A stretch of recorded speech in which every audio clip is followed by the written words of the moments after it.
It may not. Hopefully it will. Hey, I see settings. I see the game on Restream. Do I see it on YouTube? I do. Do I see it on Twitch? I do. Cool. Close that. I don't need that anymore. Wait, no, I don't need that. I get that up. Wait, I want to get this sound. Wait, no sound because I have the music turned off. No music for now because I'm just too lazy to sort all that out. And I do need to set up buttons really quick because I have done this on my personal save, but controls don't carry between saves for some reason. Like this should be that. This is that. This is that.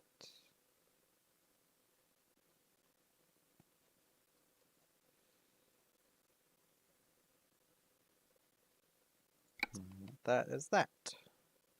I'm also not going to be turning on the in-game radio because that's a quick way of getting the stream completely destroyed. I may actually... Nah, it's going to bother me there's no music. Hold on.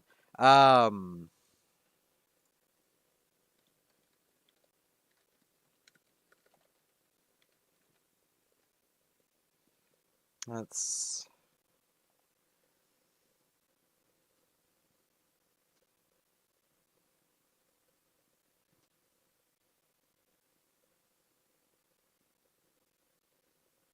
Actually, you know what? I still have this.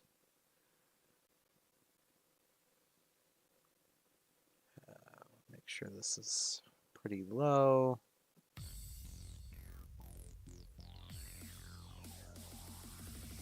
Yeah, that should give a nice little hint of background music. Music is from the quite amazing DJ The S. Check him out. It's really good.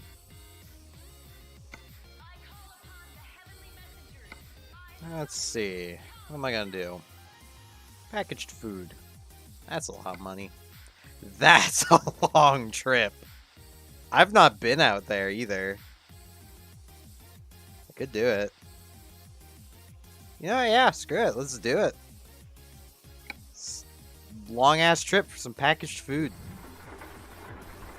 Oh, it's even raining.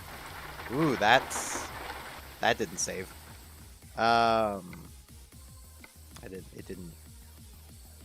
It didn't save my buttons.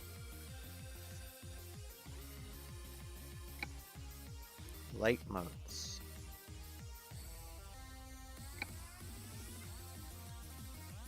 Okay, it did save them. What is also set to D-pad up? Ah.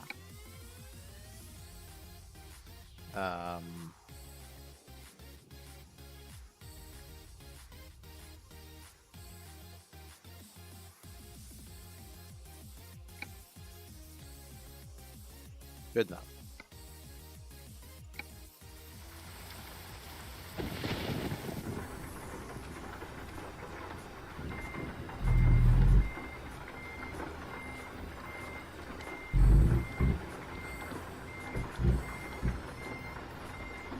Anyone watching will have to let me know how this actually looks.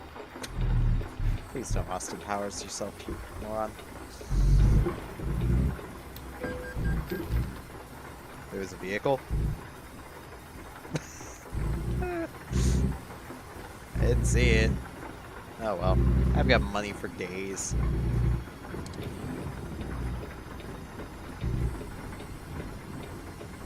I actually want to turn the music up a little bit.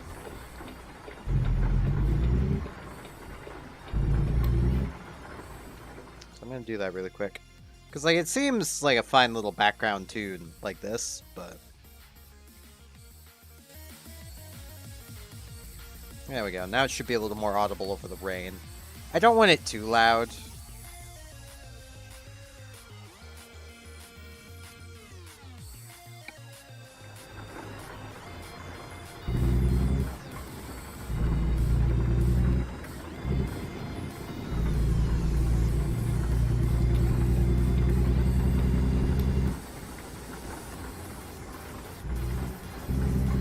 Yeah, new computer.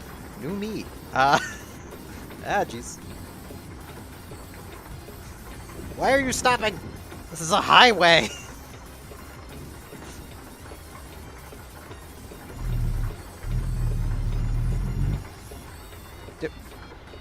America. But there's stoplights here. My god, I think there's stoplights. Yes, yes there are. America, why? Yes, I live again. Hello, AI. Hopefully the stream looks good. Hopefully it actually looks better than it did on my old computer. Well, I say that. All in all, this computer only costs about, I think, around $200 more than my old one did. And is so much better.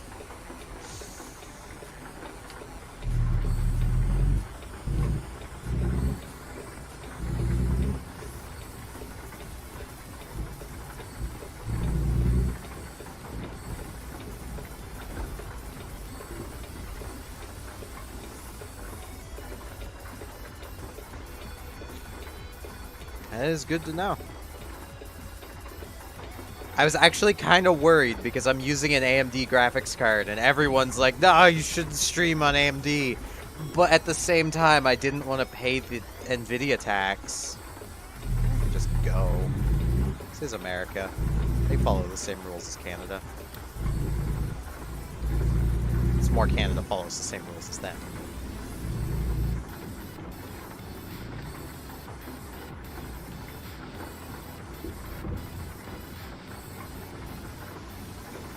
Nice. Hopefully graduated and not dropped out.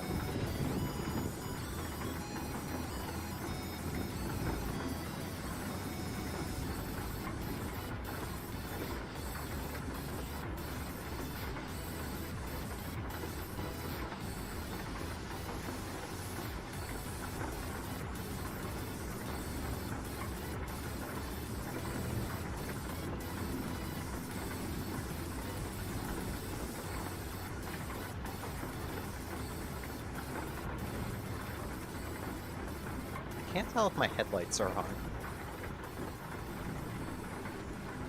Yes, they're on.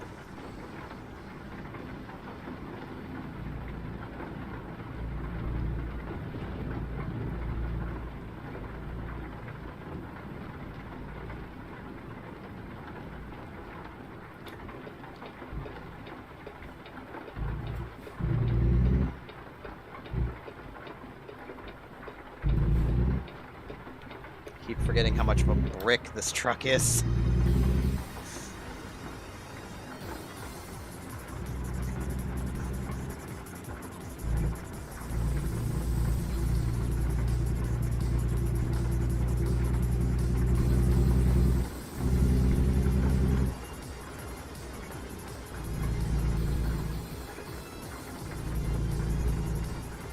How far do I need to go to pick up this job? Okay, not much further.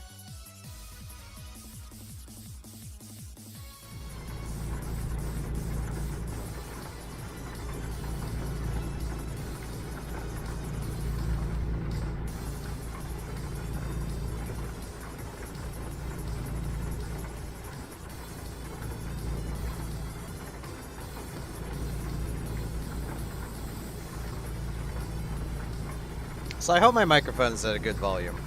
I couldn't remember how much gain I put on this thing before. I could just use the snowball.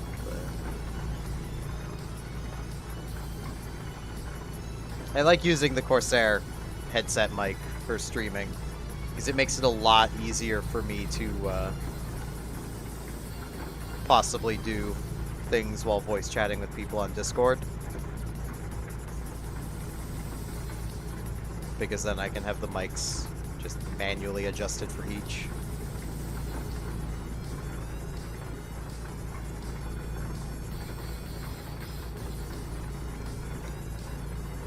This good old Discord certified microphone that requires like 12 decibels of gain just for me to be this audible. Without the gain at all, I struggle to even get halfway through the green bar on OBS. Like that first setup, that first coloring. I get I'm a quiet guy, but the snowball I don't need to do anything to, it just works. Wait, I thought I only had a little ways to go. Okay, I do. I was confusing this for this. Oops.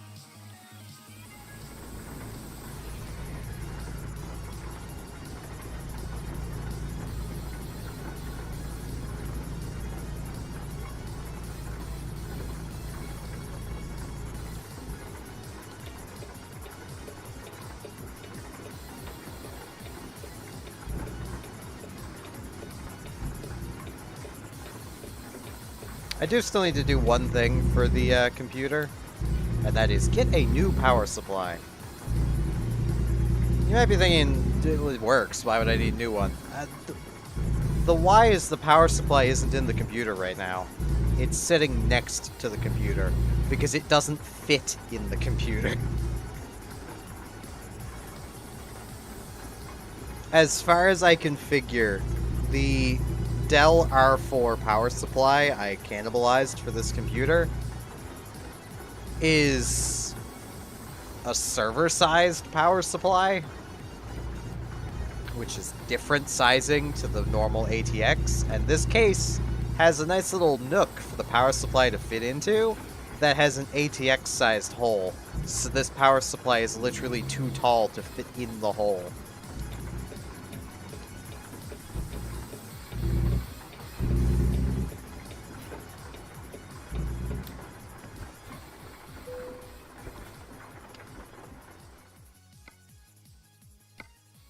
Which, you know, is a mood. But as a tall person, that is very much a yeah moment. I get it.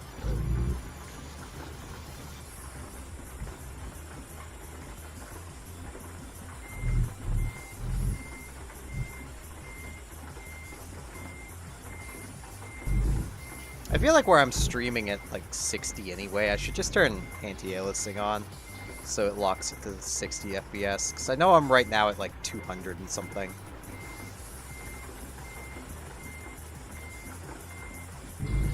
You know, you say that, but the frustrating thing is, it's only like about 9 millimeters too tall.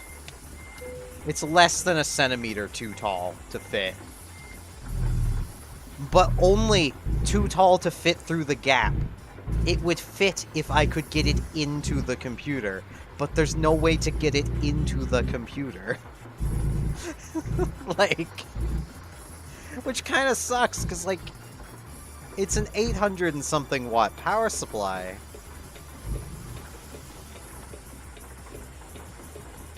Which would leave me plenty of room to literally upgrade this computer in the future.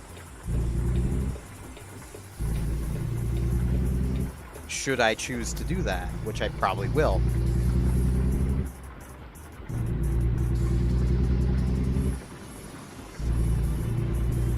Considering, like, you know, the i5 that I have is pretty close to the best this motherboard can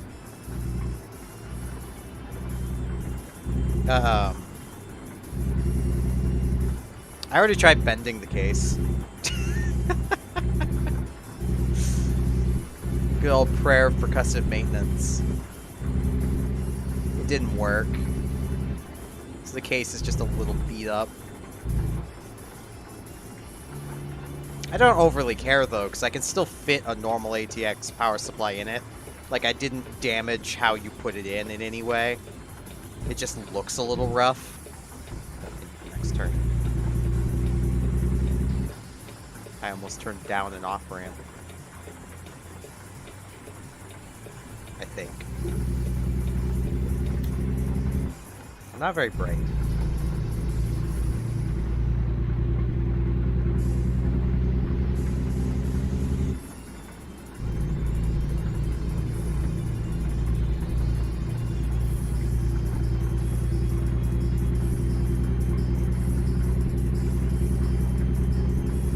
But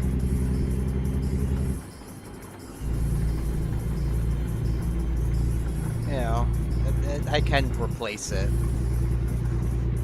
So I can get a new power supply. It's just gonna have to wait till like next month. I could buy it now, I just don't want to go too low, and I currently have like $140 tied up in DoorDash because they were being assholes today and refusing to take my order. They were taking my money but canceling the order, and now I need to wait 3 to 5 or 5 to 7 business days. I don't know which. They say both. To actually get my money back.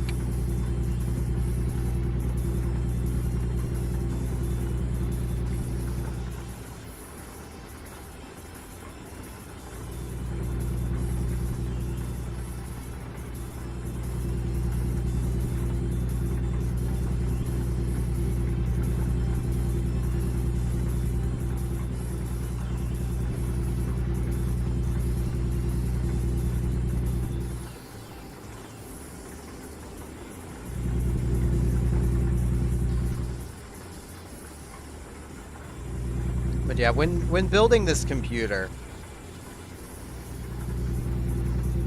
I had basically like 4 different builds in mind, and none of them used an NVIDIA graphics card except for the very cheapest ones, and that is only because on Newegg there is a GTX 2060 for like $299.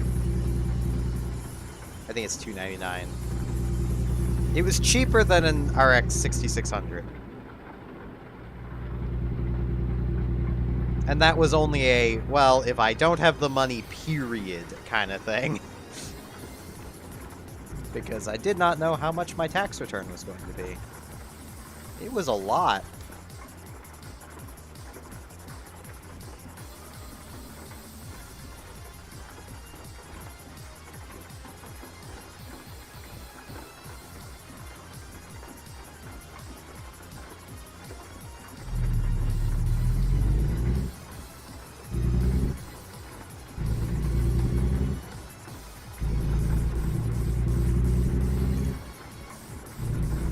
But like, even just upgrading on this motherboard,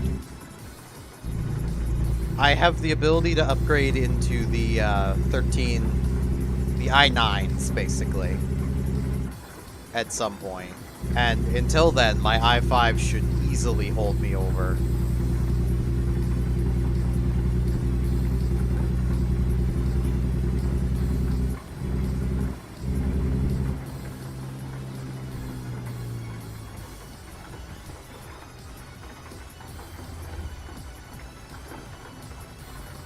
The only limiting factor on GPU upgrades is going to be case length, but like, it's still 305 millimeters of GPU space, so that's more than good enough.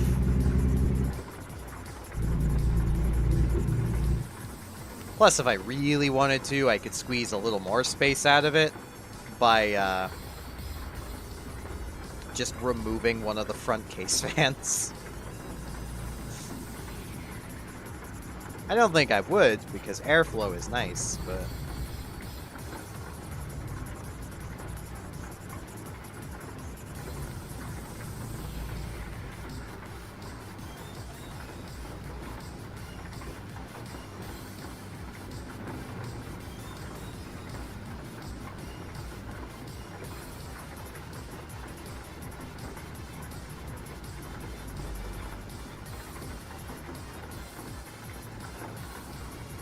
literally my 2 biggest contenders for this computer build were basically going AM5 AMD or current gen Intel. And Intel only won out because of the productivity benefits of the i5. This is just a better productivity CPU than the 7700 would be. Especially where I didn't have the money for the 7700X. It would have to have been the regular 7700.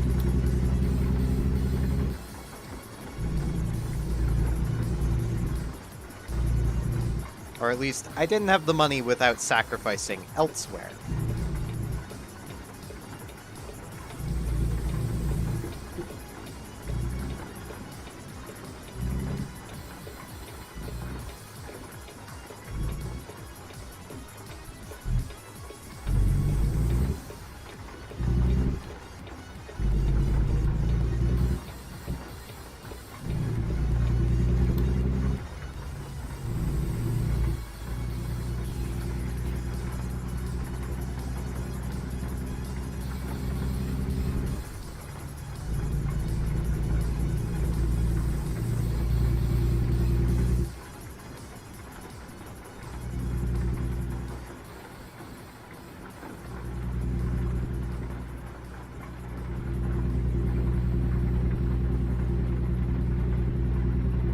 So all in all, I'm just kind of glad that I no longer have a reason to obsess over computer parts.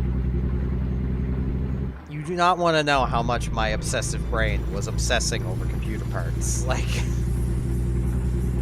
that is part of the reason why I wasn't streaming, was I was too busy obsessing over computer parts.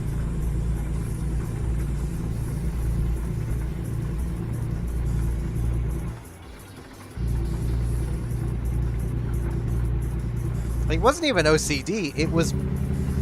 Well, it might be OCD, I don't know. I have... Anytime I'm spending money on myself, I have this just need to make sure I'm not wasting a single cent. So, like, my YouTube history is full of benchmarks upon benchmarks upon benchmarks as I was piecing together the most optimal computer I could. Which means I can say with some level of confidence, the build I shared, like my build, is probably the best you can get for the money in Canada. I have to specify the in Canada because, well, you could actually build a better computer if you were in the US. Because a lot of parts are cheaper. This is a brick brain. I need to... I don't know why this truck is such a brick. Meanwhile, the truck in my personal save is like buttery smooth.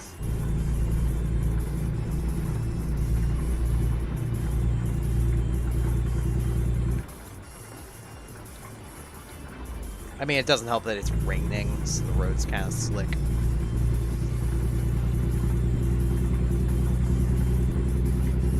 But, like, if I was buying the computer for someone else, as long as it wasn't robotic, like, I would just go with...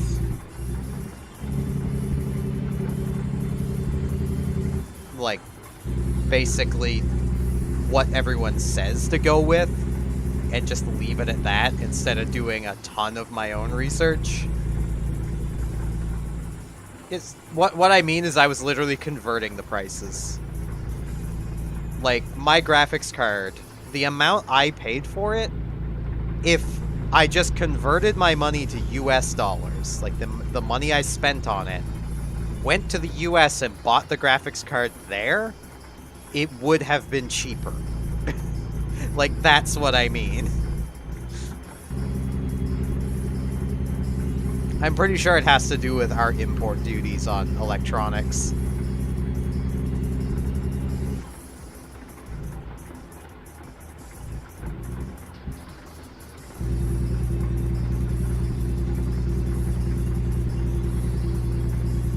And it also, like, it opens up actually buying an NVIDIA graphics card. Like, if I remember right, converting the money to US dollars,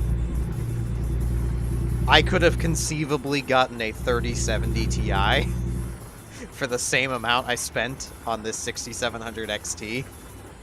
And the Ti is ever so slightly better. Not by enough that I think I would bother with the NVIDIA tax, but, you know.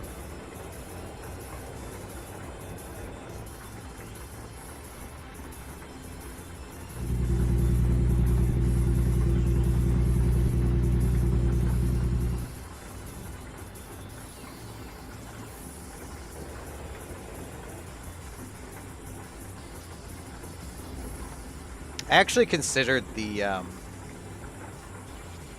Intel Arc GPUs multiple times. Because in theory, they're great. It's just, in practice, they seem very hit or miss.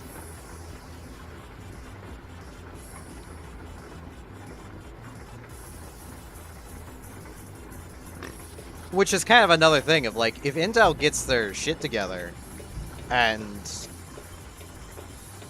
actually puts together good working drivers for the Arc GPUs, the Arc A750 is just good. Like, for the games it works in right now, it's already good. The problem is, you have to stipulate it with, in the games it works in. Like...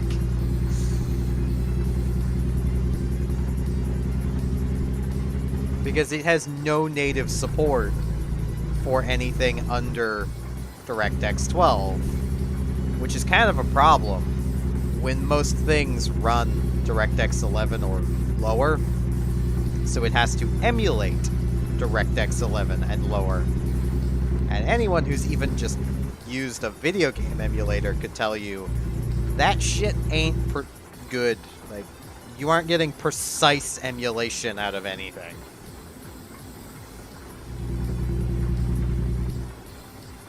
And it's definitely gotten better.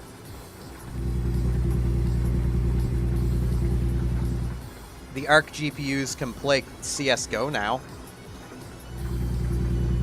You know, they can play something that most integrated graphics cards can play. Like...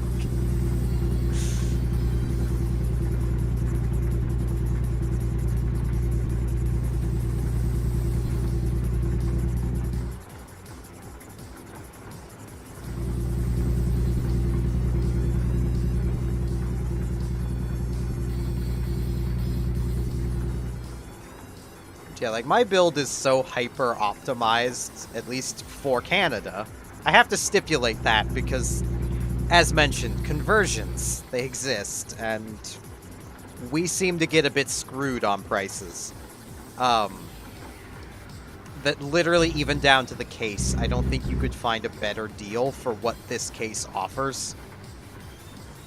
Which, the main thing this case offers is 4 pre-installed fans.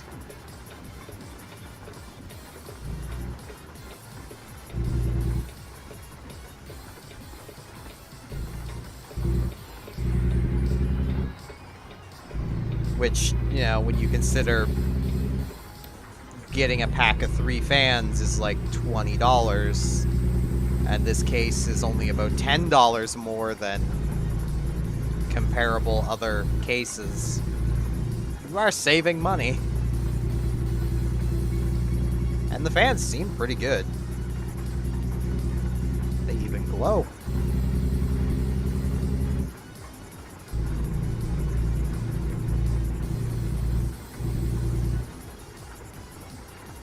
They're not great RGB fans, but I actually kind of like how they look.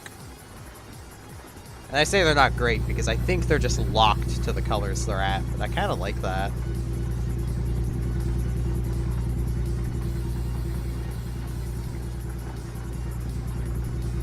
Watching them dogs.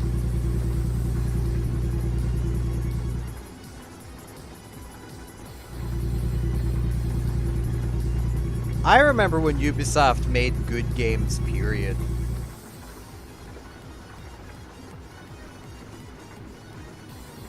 Legitimately, one of my favorite games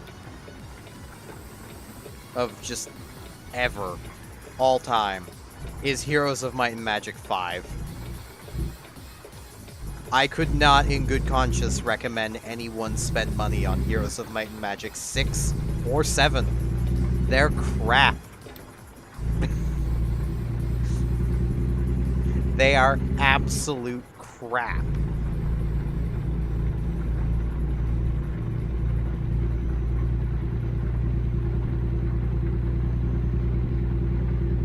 I still want to, at some point, to try streaming a Heroes of Might and Magic game. I just know it's gonna be so boring to watch. Because it's... like, it's a long, drawn-out strategy game. Like...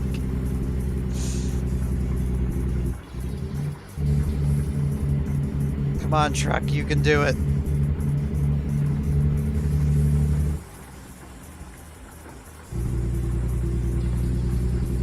I have yet to ever play... I mean, yeah, but, like...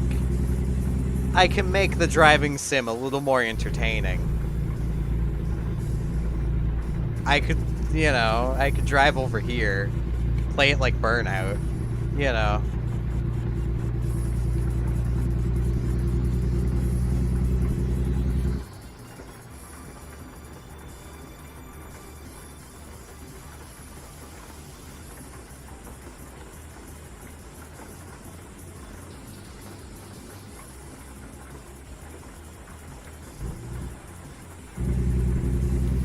Yeah, I'm just gonna cruise control at this speed.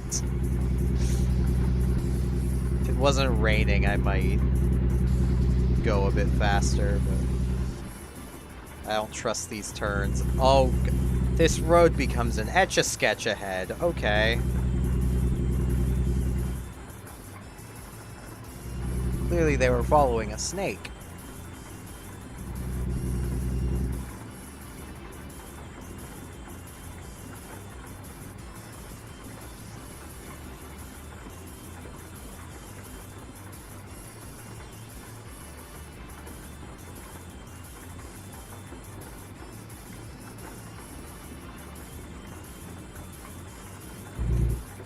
I feel like I should know that game, but I don't. Like, I've heard the name before.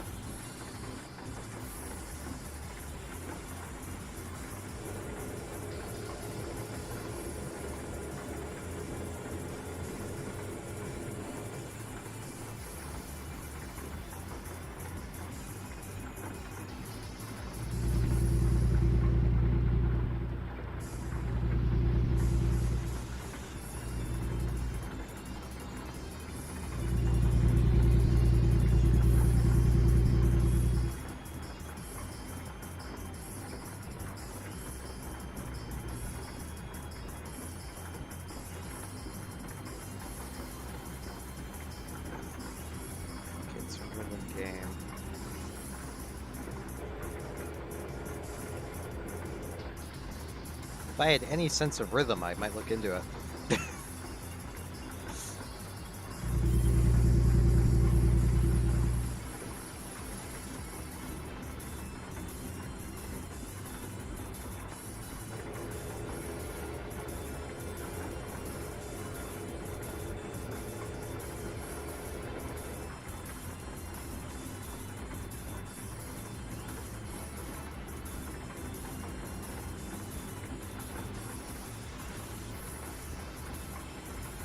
Other truck, you are really cramping my style. Just gotta make sure I'm actually on the highest lighting. Yes, I am.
probably good actually speeding up now. I hope. Oh, that's a turn. Why do roads get a turn, man? It'd be so much easier if they just went straight lines everywhere.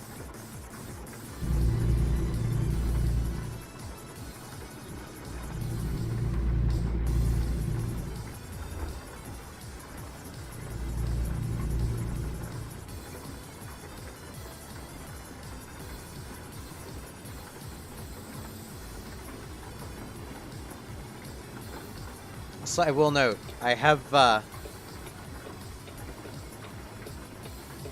have played around with my emulators. I think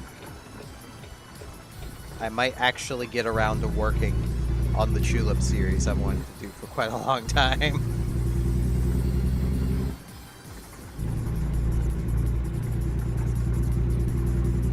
Nice.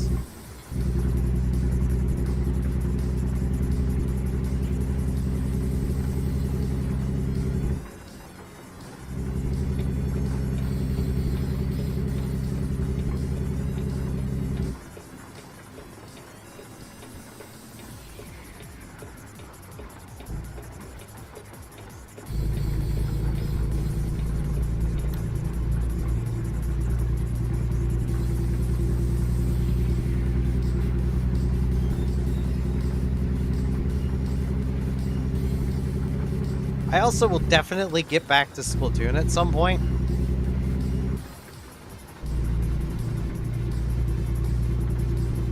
Like, I literally have Splatoon 3. Just, it's on my Switch. I could literally launch it right now. Just playing American Truck right now. I basically wanted to make sure everything worked before I moved to just having one screen and a non-pausable game. Because I could pause this. It wouldn't be advisable to pause it where I am right now, but I could.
I'll also be doing my best to actually stream more.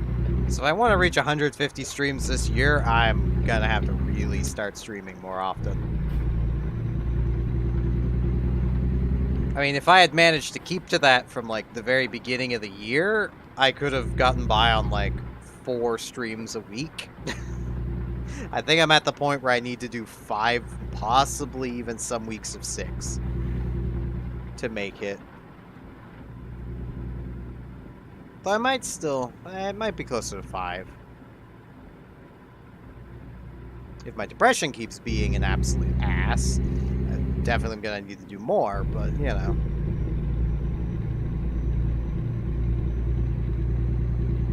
Because, I mean, there is slightly more to the me not streaming than, just I've been busy obsessing over a computer.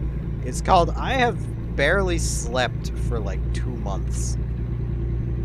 Because that's fun.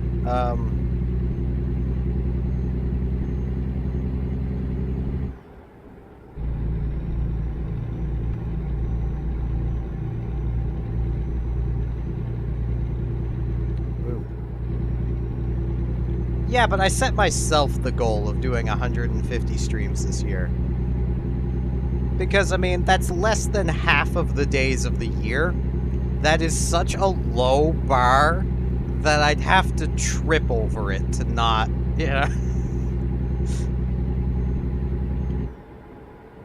to not make it.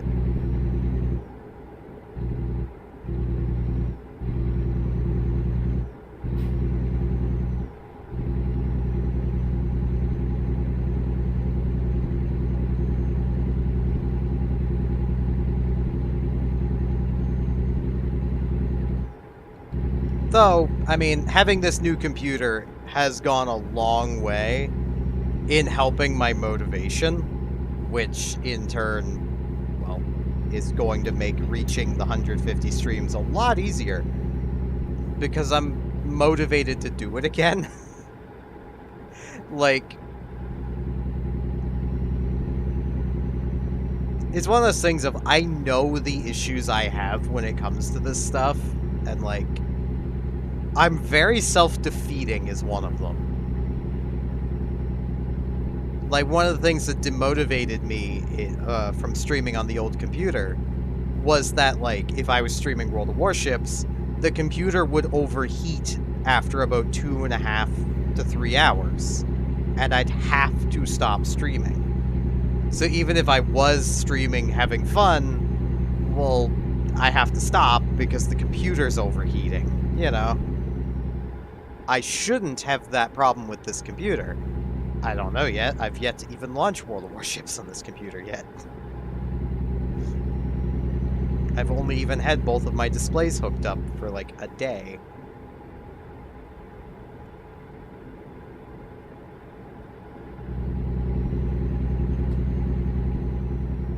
Because thank you, graphics cards makers, for not including enough HDMI ports. It's very helpful of them.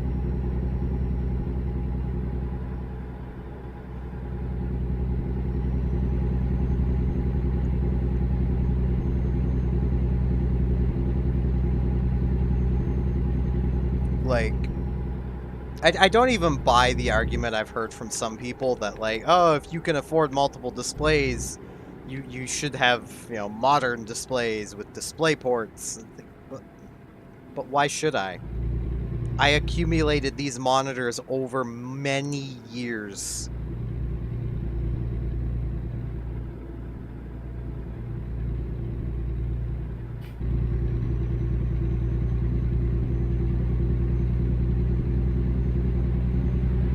I wish you luck with that one.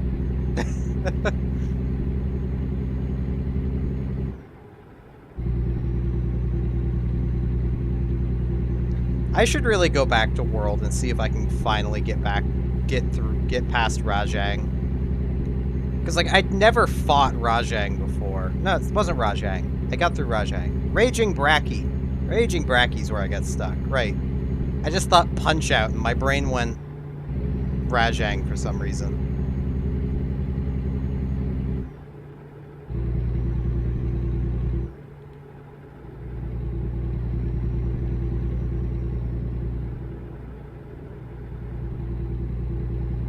I mean, I've fought him, I've just not beat him.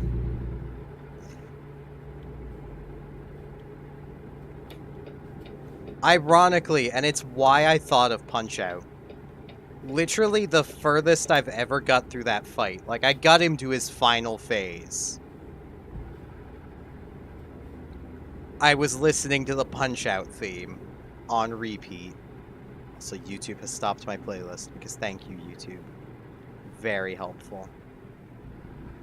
It's very, very helpful of you, YouTube.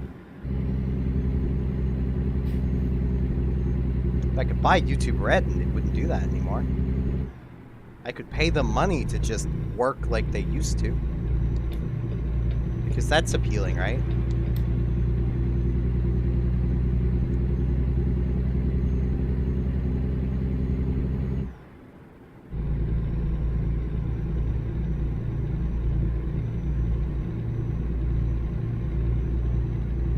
God, this game is so freaking pretty. Like, I'm sorry for going off topic, but wow. Ah.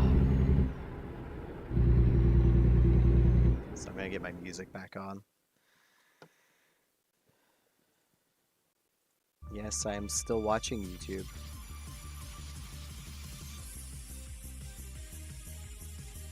This is literally ultra settings. The settings cannot go higher.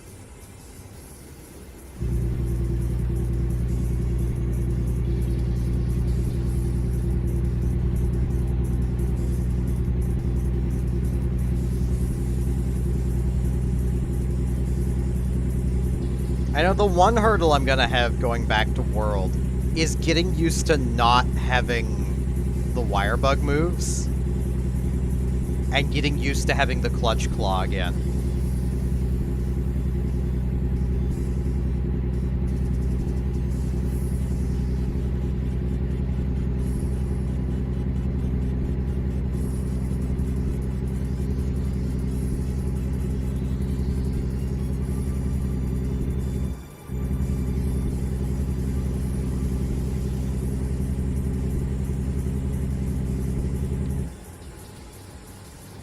Like, I know everyone complained, like, oh man, Clutch Claw is so overpowered.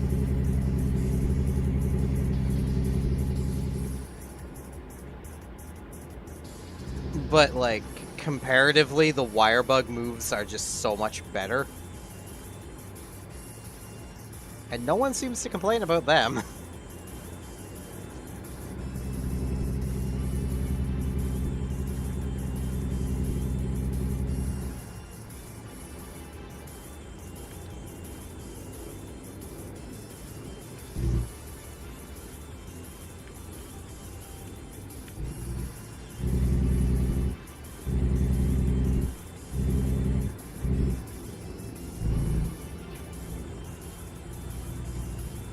See, I literally remember playing when Iceborne came out, and everyone was like, "Oh, Clutch Claw is so broken, man." And I'm like, it isn't really, but okay.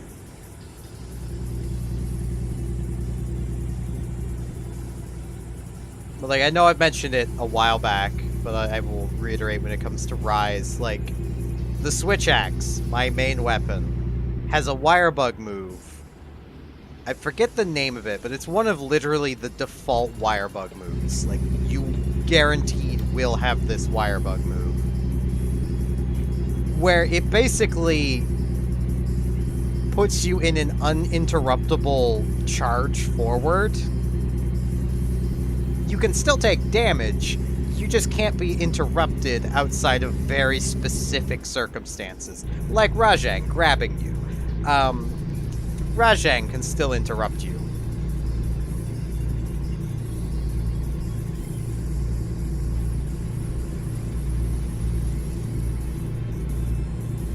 There's also a wire bug move that basically is a dash that gives you temporarily infinite charge. Which is nice. It gives the Switch Axe so much more maneuverability and movement while in combat that it just has never had. And getting used to not having that again is going to be difficult.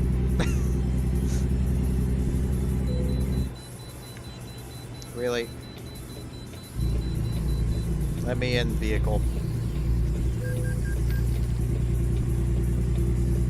Blame the city. They're the ones that want to weigh me. They're calling me fat.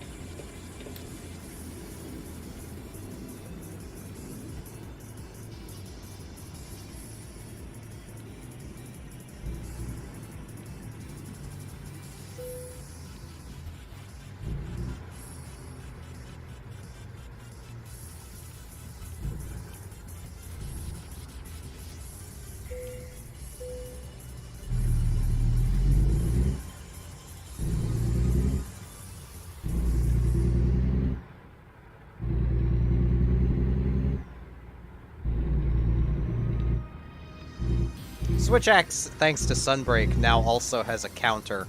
I just don't know how the counter works. It has it. which is another thing the Switch X has just never had, but it's not something I'd have to get used to not having because I just don't know how it works, so I've never used it.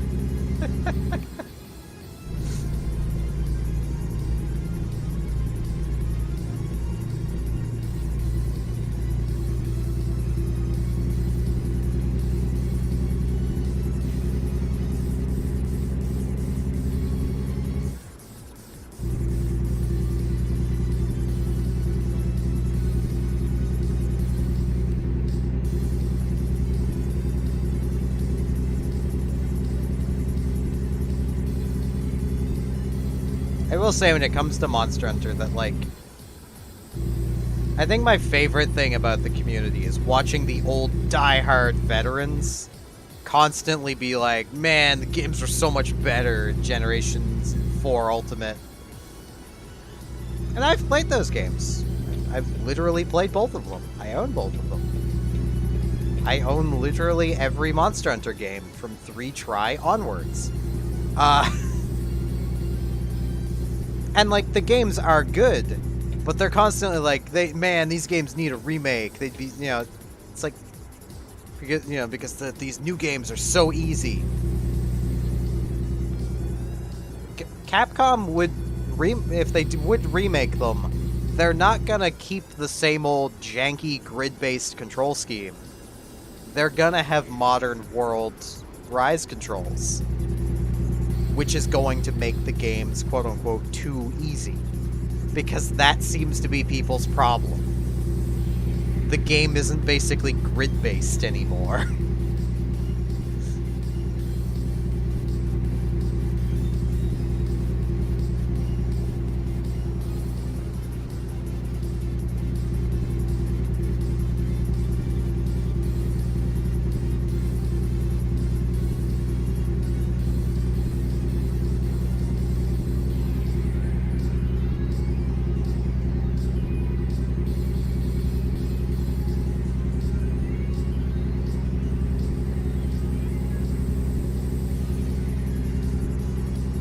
I mean, what made those older games more difficult was the janky controls and the janky way you controlled yourself and that monsters operated. It had very little to do with the games actually being harder. Once you got used to the controls, like, they're no harder than World or Rise.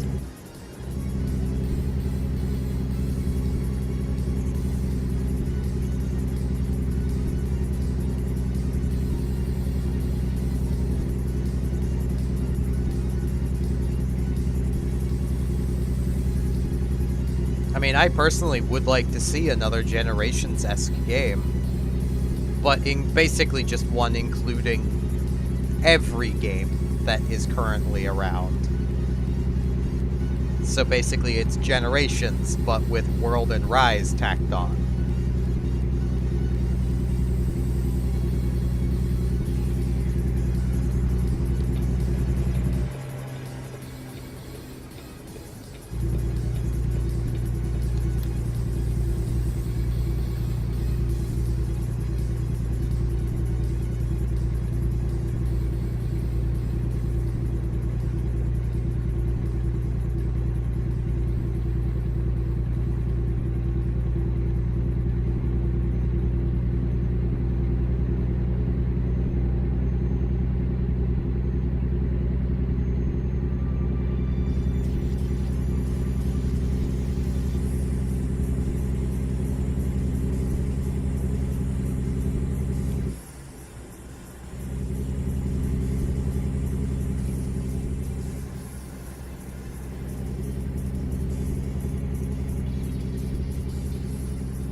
I also really need to get back to working on,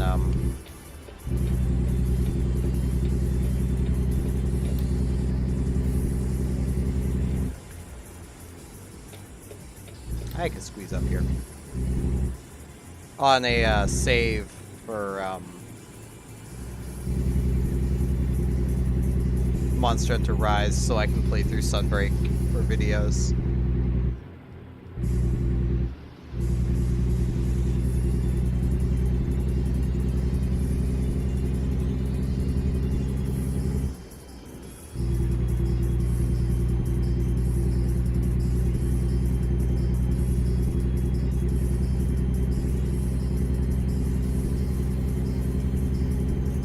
Also, man, something like what we just passed here in game is something that if once I ever get a vehicle of my own, that is something I kind of dread.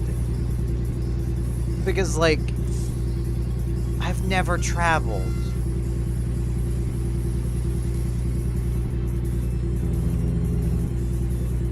That was a notification. I'm not seeing what it was.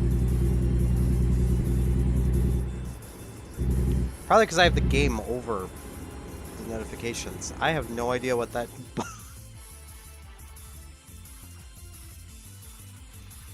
Whoops. I need to move the game down. And do that.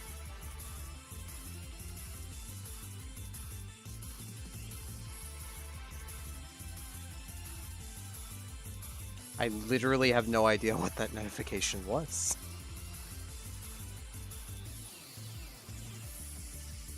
And Twitch ain't telling me.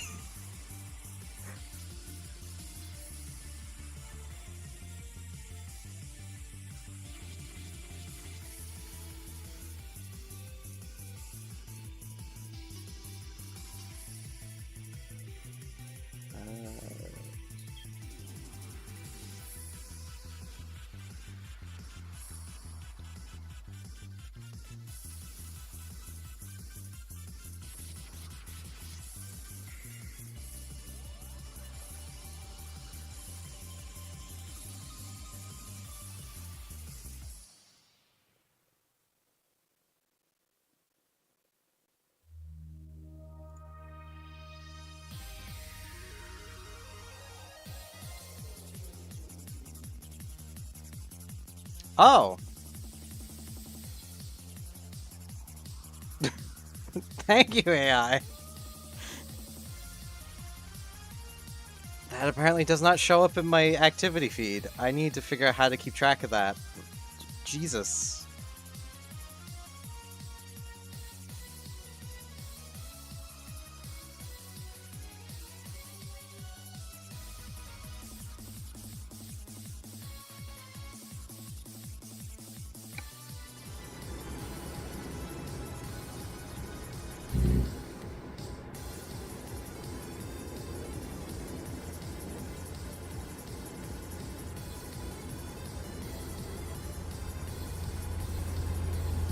I wonder if I can get, like...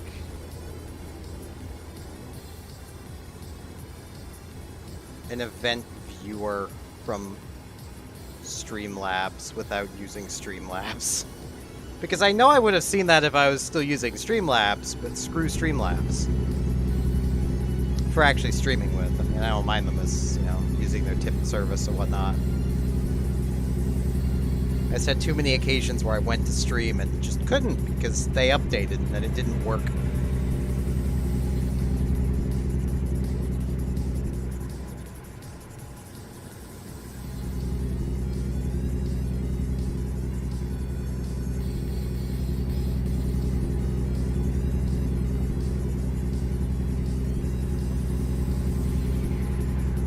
Yep, I know that. It's why they actually just call themselves Streamlabs now, instead of Streamlabs OBS.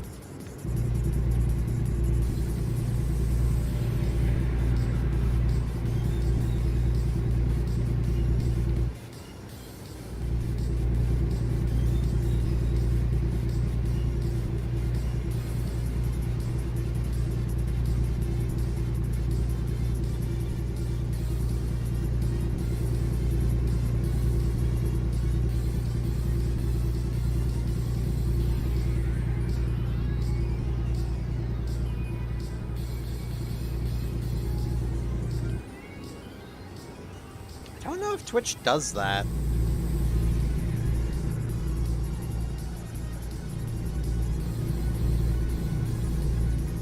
I mean, they might. I don't know. I don't know how Twitch works. I'm honestly just waiting for Twitch to get mad at me because of how I stream. Because, I mean, technically where I'm a Twitch partner, affiliate, the lower level, I'm not supposed to multi-stream. Affiliate. I can never remember. It's effectively the same thing. Like, I'm not supposed to do things like restream anymore, but, you know. I honestly doubt they would even give a damn about partners. Someone would literally have to report the person, and then they'd have to actually care. Which, given I do not have the booba, they may care. But, you know. Honestly, if I had the booba, I would not be on Twitch. I would be on OnlyFans.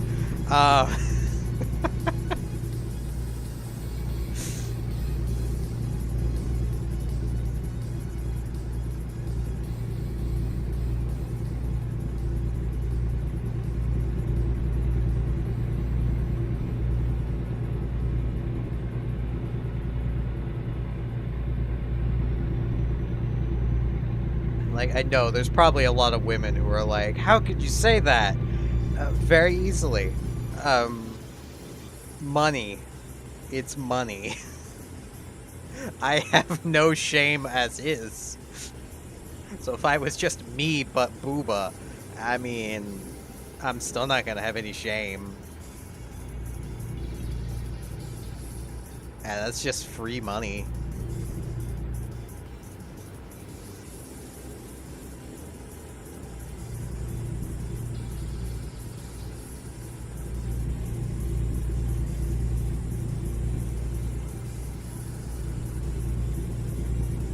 The fun thing is, with my new computer setup, as long as I'm not doing things with the Elgato, I could probably still set up my streaming in such a way that I could stream to YouTube and Twitch and have them both be different experiences. Because I could literally, like, get XSplit and stream from XSplit and OBS to two different sources. I have the internet bandwidth. I have the RAM. I have the CPU power.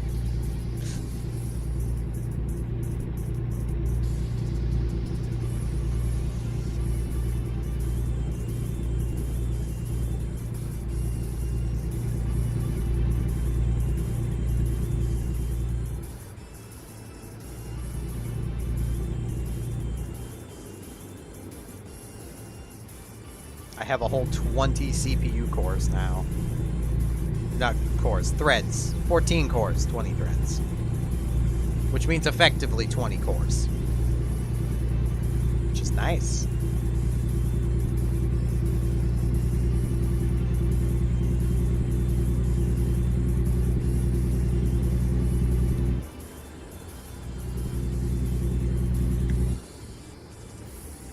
Why is it suddenly 80?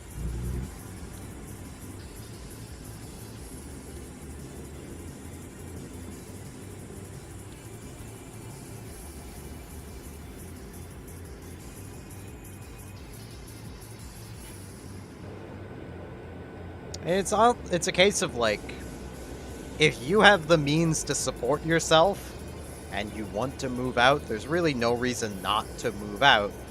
You just need the means to support yourself.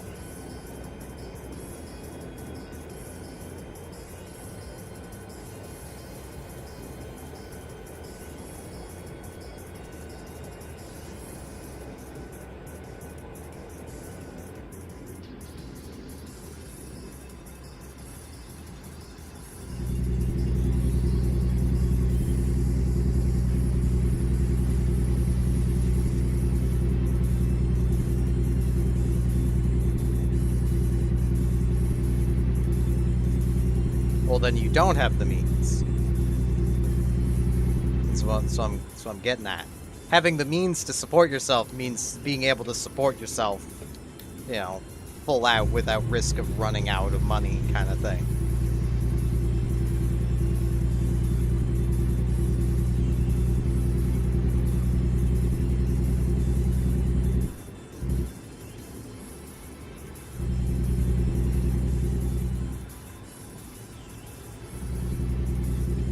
Well, if rent prices over there, anything like over here, that gives you like $700 for bills. Bills, food.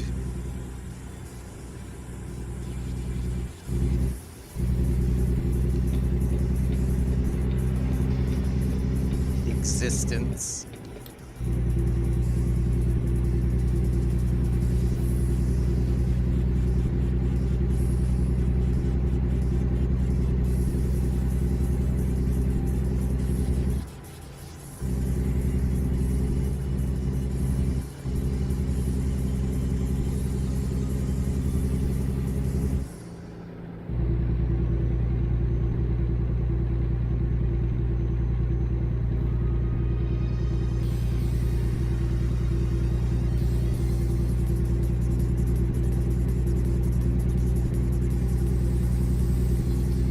Yeah, I mean, if you are, you know, on your own, you can easily get away with like a bachelor's, which would be a lot cheaper.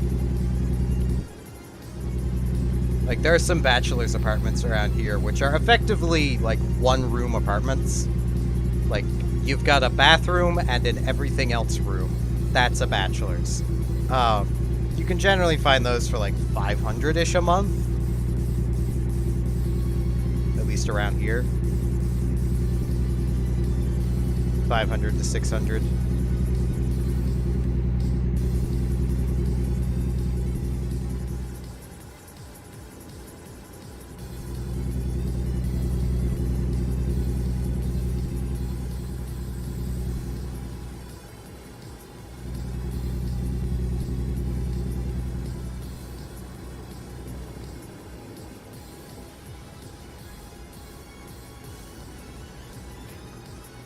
I just had an idea for something I'm going to need to do the math on now.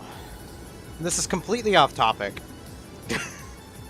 I just got thinking of, man, I kind of want to try doing like a charity stream at some point this year for like Christmas Daddies. Because I really like that charity. I know I've talked about them a lot before, but they're a charity in Atlantic Canada that basically makes Christmas happen for low-income families.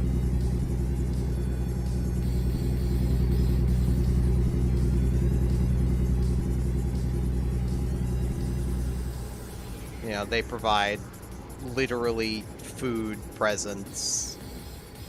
It's nice.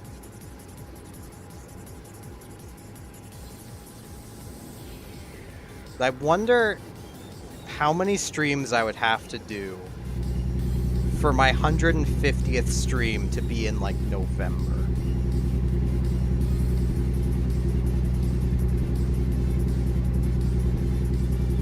Considering I've got like 145 more to do.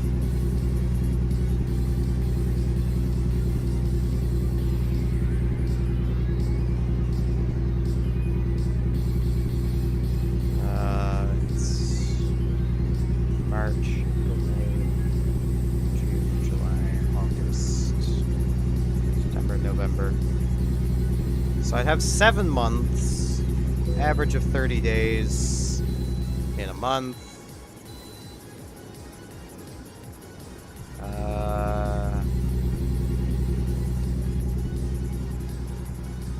I'd have to stream quite often, but it is feasible.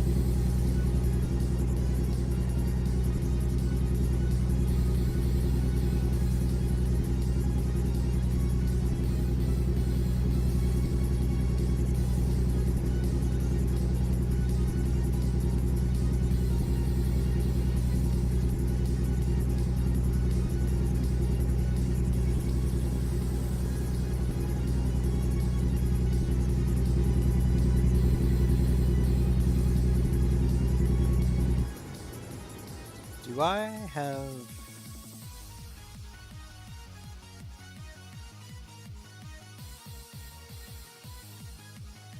Okay, I can get to that one.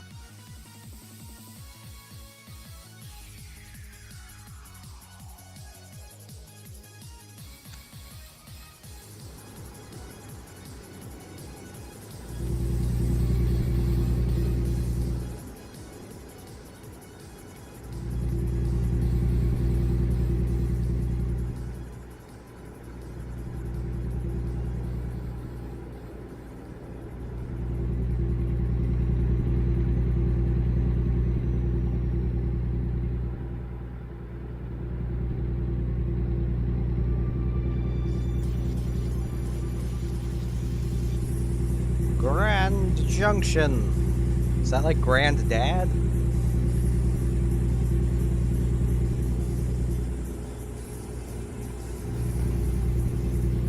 Nothing like a Vine Sauce reference.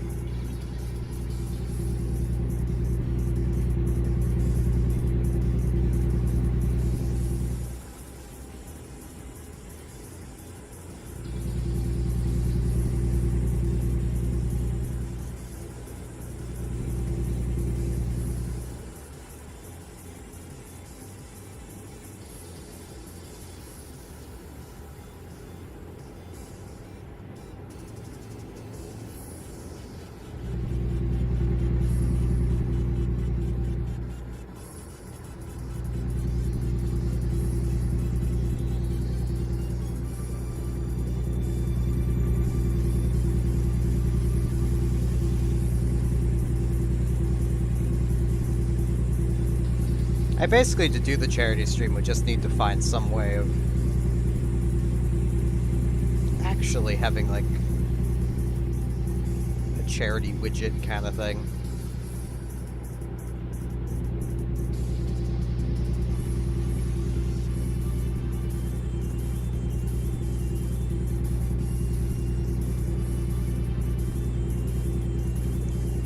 I think with the Streamlabs donation thing, I can literally just set a goal.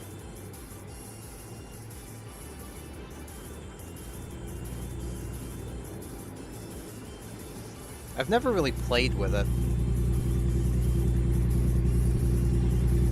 so I don't really know. No, I'm not buckled. I'm in a gaming chair.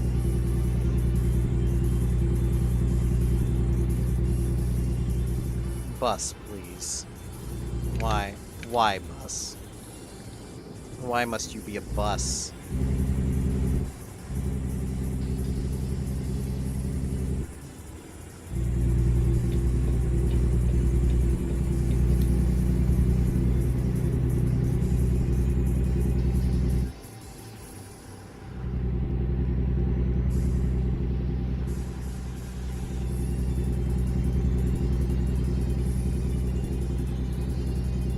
I see you're on YouTube now. Actually need to get that chat back up just so I know I'm not missing anything. Yeah, I'm in a spot here I can pause. So I still only have...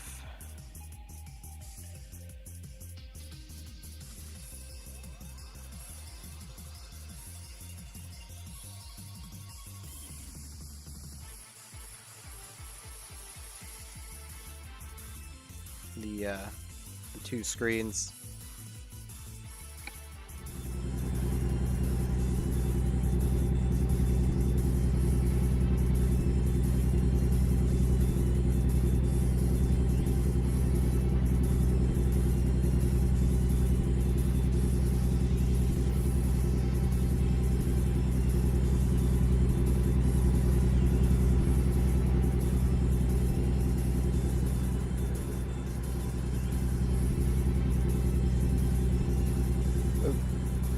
Bumped my mouse reaching for my drink. God, good thing that isn't an issue in real life. Move your hand to friggin' grab a drink and you bump your head to look in a completely different direction. Like that would be something I could probably find a way to do. Let's be real.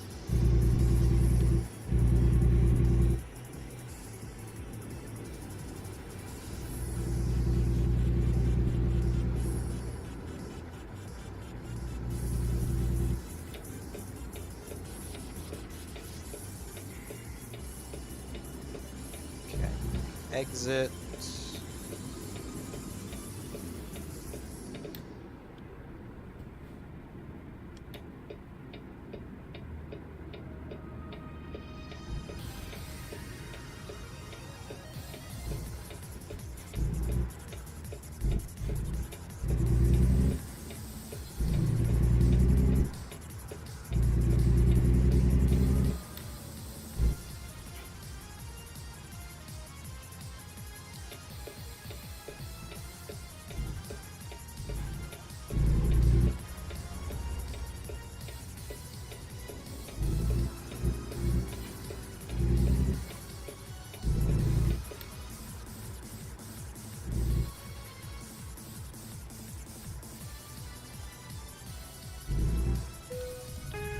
Wrong one.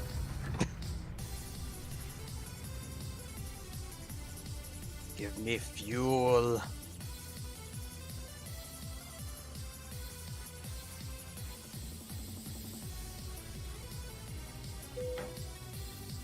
Drink the fuel.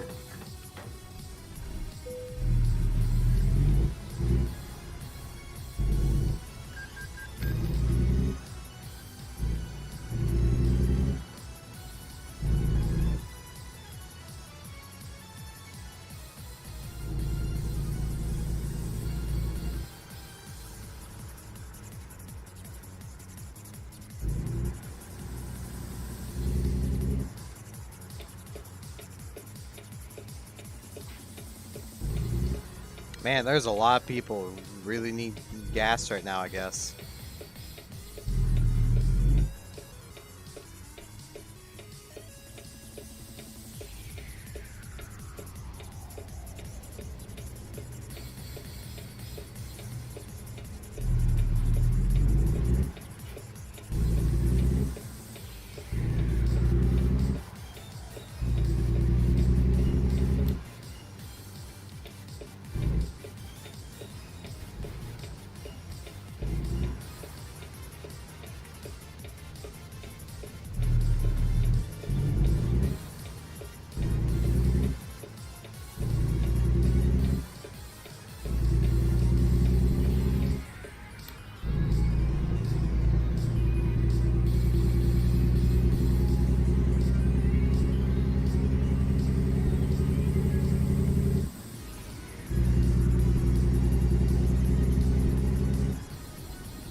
Truck, why did you do that?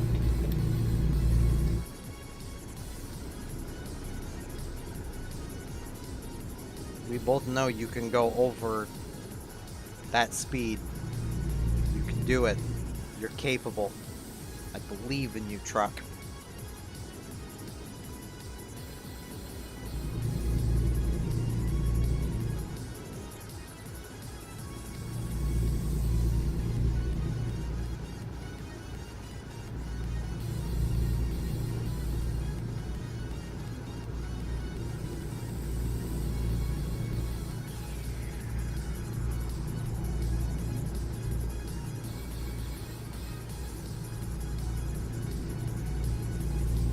Yeah, I've got a lot of plans now that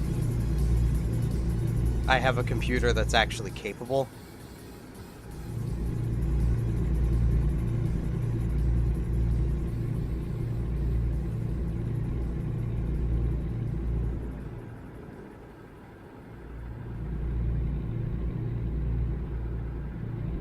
Well, welcome to being old. How may I help you? That's just how being old works.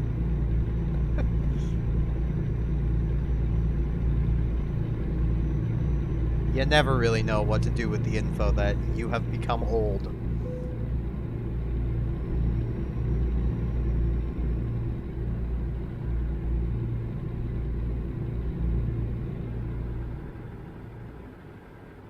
What is this Etch-a-Sketch? America, what the shit?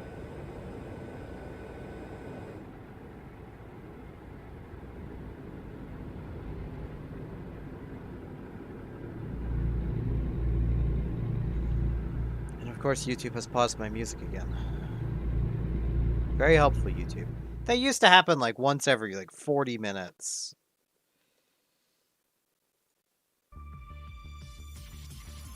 Now it happens so much more often.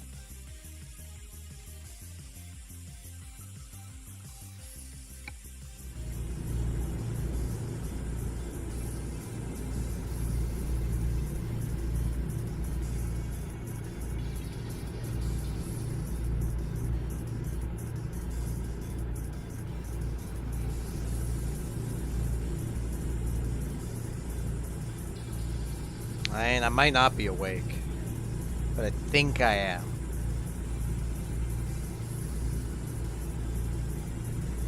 I'm just glad YouTube does not do that with frickin' active tab playlists, because man, that would suck.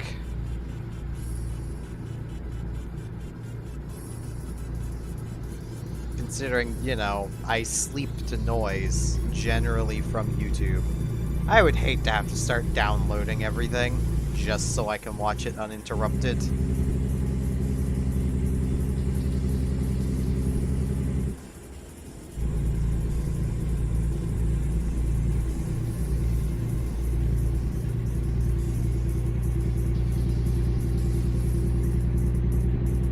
Well, more listen to it uninterrupted, but same idea.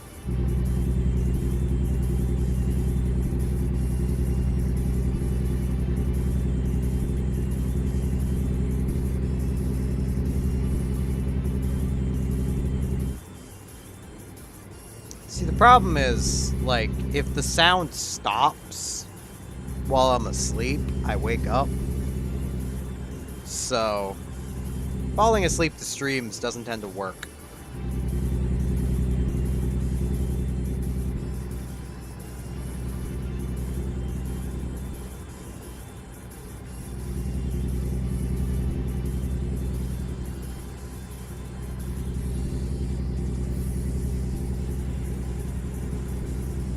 Like, I could just dig up, like, 10-hour videos or whatever. But, like, it's so much easier to be able to just have a playlist that I can click to turn on.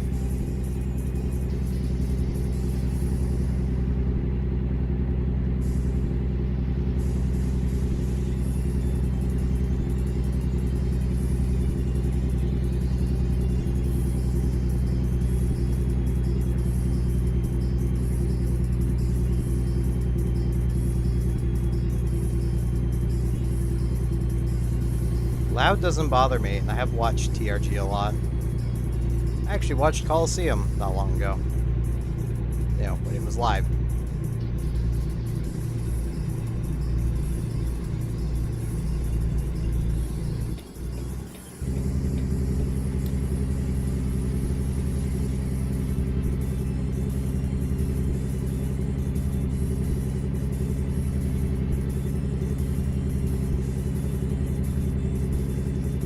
Poor Family Jewels. That's what he gets for opening his mouth and saying that he'll do the ice bucket challenge naked if they reached the funny number. And then they reached the funny number.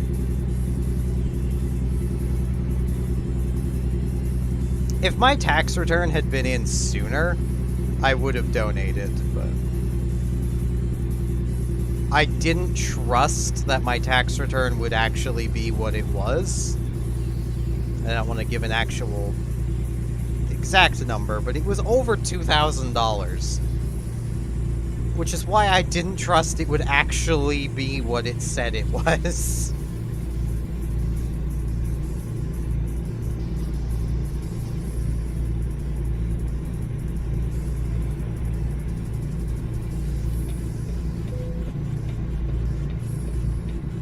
Because that's a lot of money.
Yeah, of all 3 days of Coliseum, I think I only missed like 5 minutes total. And that was basically just the last minute or so of each day. And that was just because I couldn't stay awake. I needed to sleep. And it was, you know, they were ending for each day, so.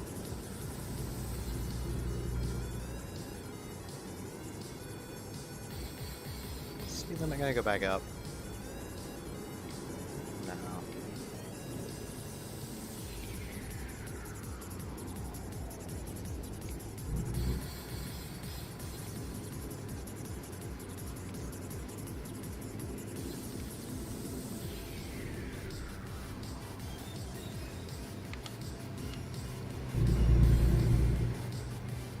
What is that?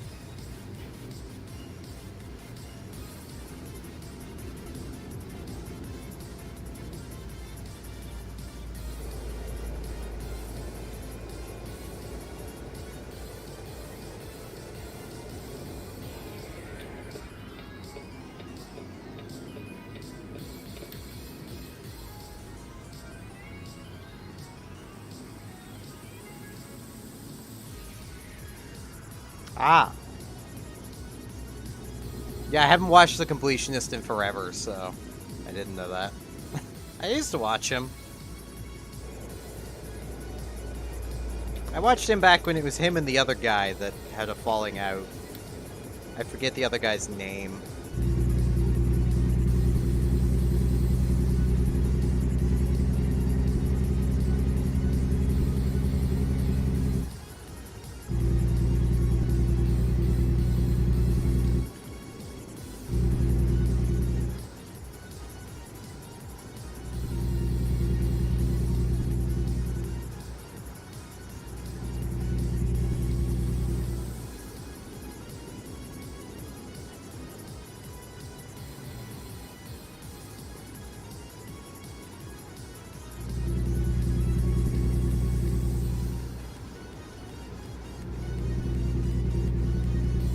I don't remember. I know it was a really long time ago.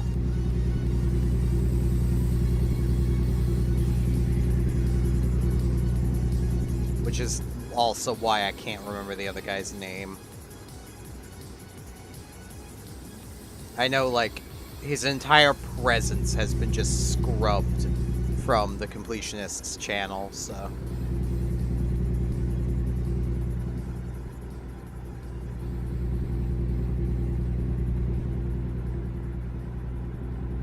The only YouTubers I can ever remember their names having problems with each other was Bing and Tom, who have since made up and become friends again.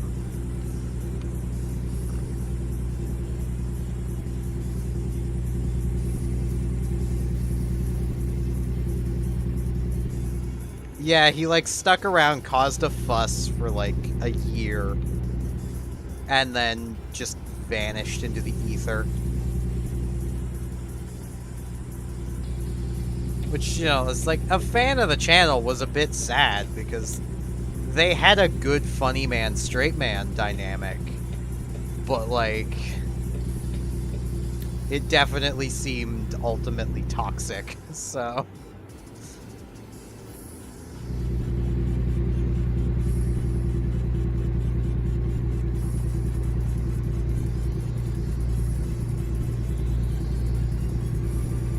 Sneeze.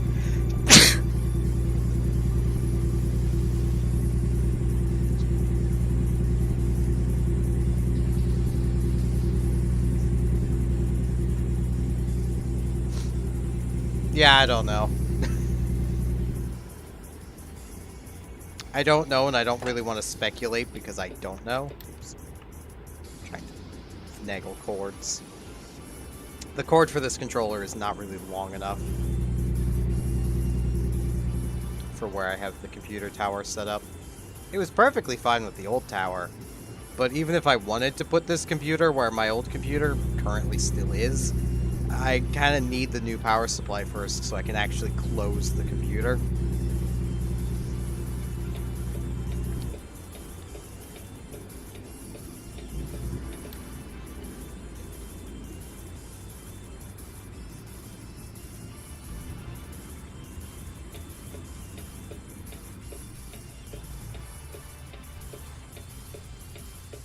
The guy's voice, at a minimum, is still in a PBG video. The, Alien Games video.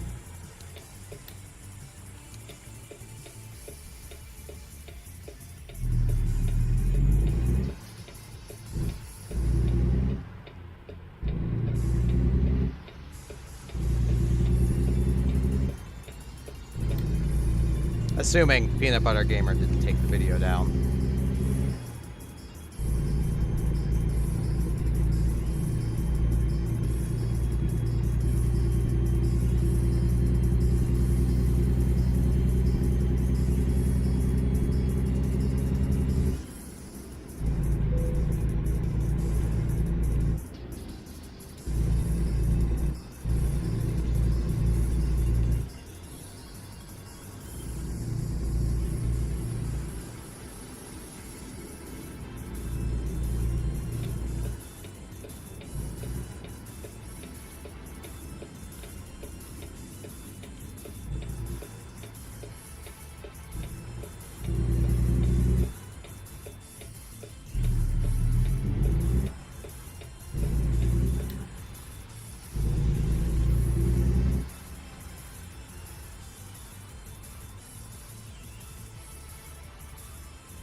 Just go straight, or do I have to drive all the way around?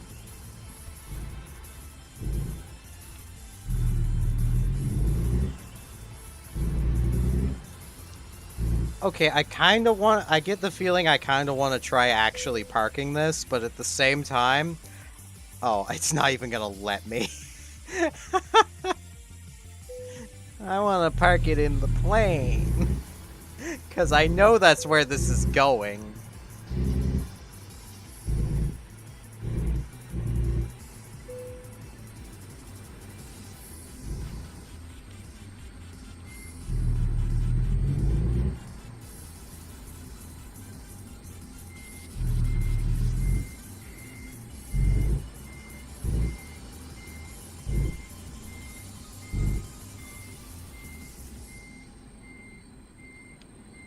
Nah, can't be bothered.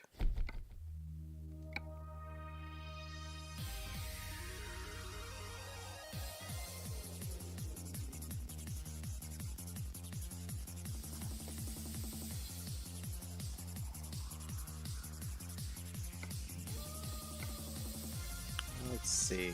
Oh god, I'm so far from anywhere.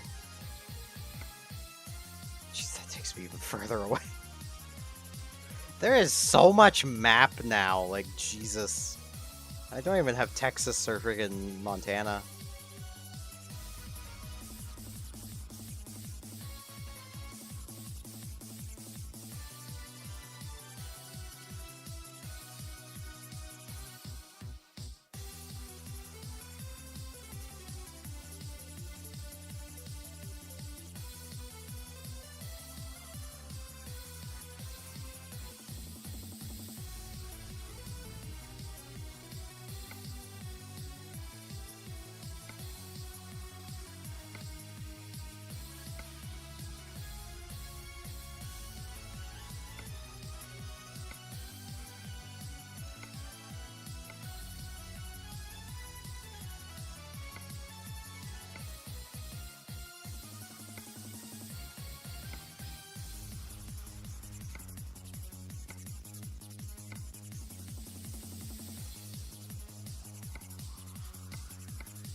There's one of these that took me to, like, Arizona, wasn't there?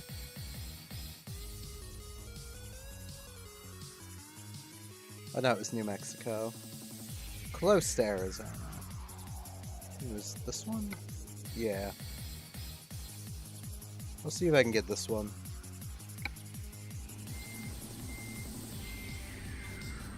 Yeah, they've got like a nice, like a really big, right, the thing's still behind me. They got a really big group. Oh, it's literally from this place? I'm confused.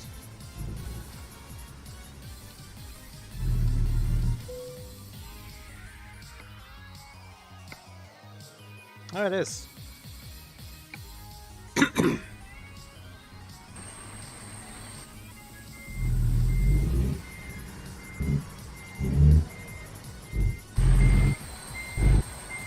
Ah, there it is. Okay.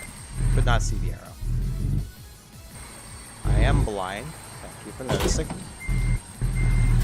I'm not looking where I'm going. Thank you for noticing.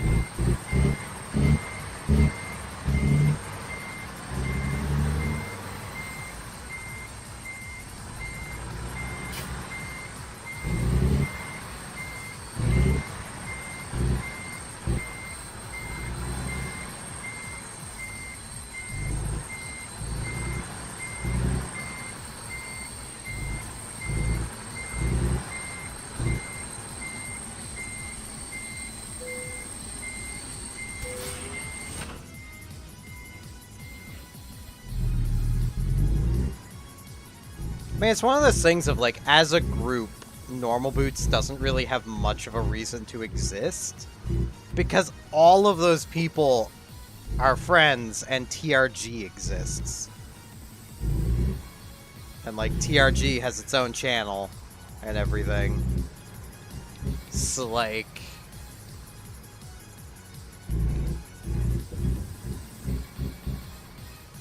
Plus, all of them do tend to have their own channels, so...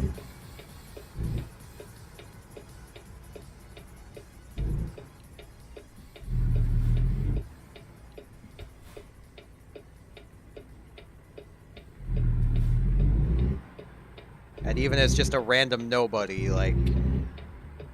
Just having the motivation and energy to make stuff for myself would already be way, and like, it's already more than enough.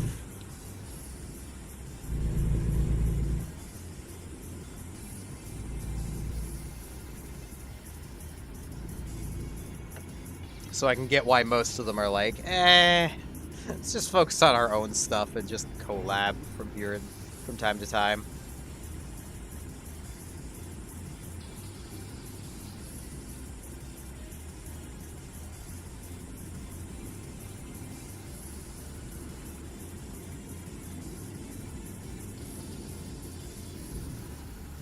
Especially where a lot of them have networked off into other groups as well.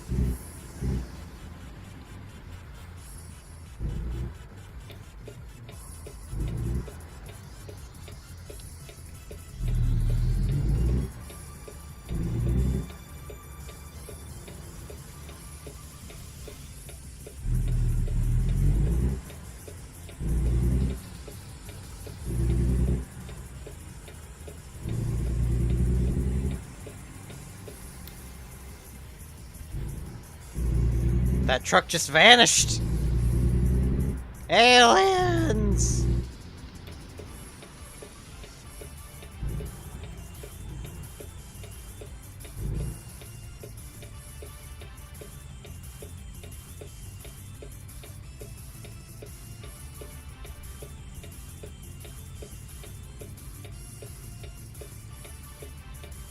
Yeah, and like, it's one of those things of like, I remember way back in the day, people would and even now, people still underestimate how much time it takes to actually complete a game 100%. A lot of games, you're looking at hundreds to thousands of hours.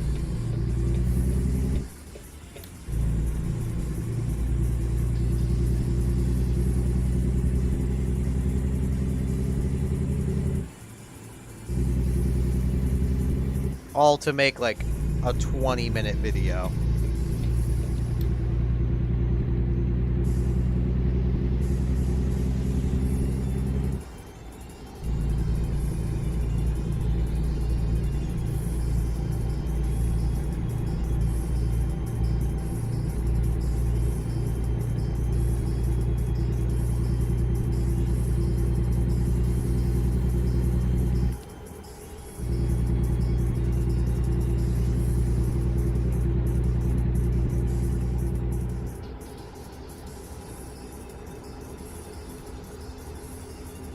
And games can also take quite a bit longer to do, depending on how skill-intensive 100%ing them is.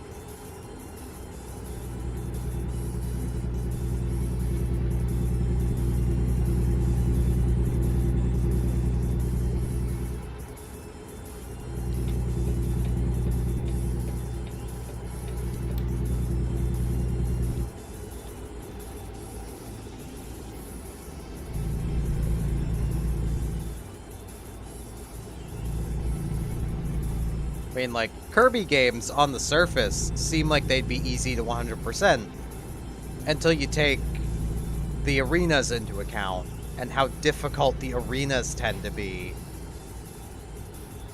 which tends to require a lot of knowledge and learning of, you know, what powers work, what ones you can make work best.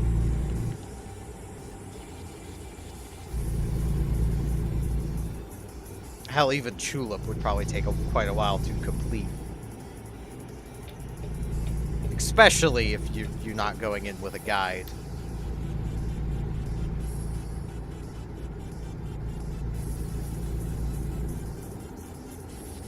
It'd be borderline impossible without a guide.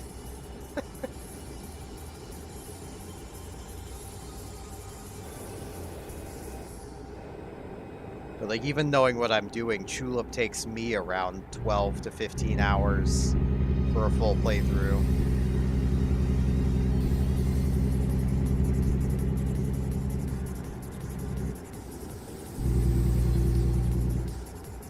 And I know what I'm doing.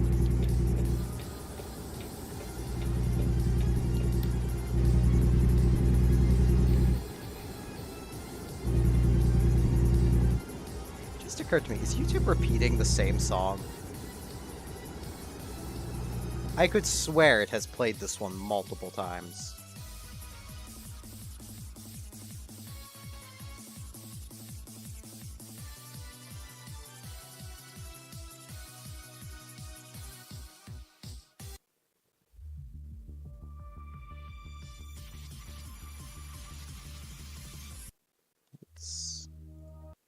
Why is it just looping those two videos? This one.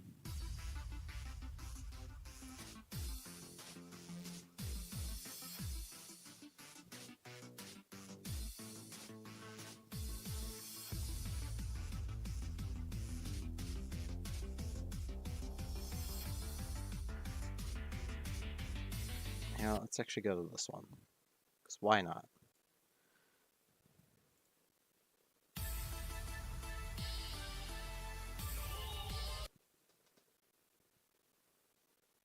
YouTube. Did you seriously just do that? No, YouTube is lagging out. Is my internet dying? Hopefully not. I think it's just YouTube having a hissy fit.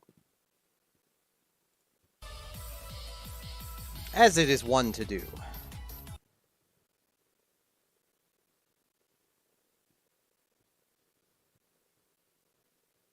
Yeah, YouTube is really not having a good time right now. Maybe that's why it was looping the same two videos.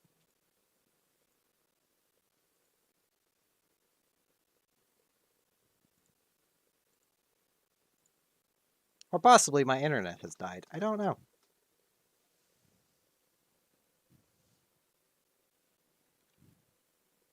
Shouldn't have died. It says I'm still live and at a good bit rate, so...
Yeah, like, and also when it comes to, like, PBG, he does so much varied content.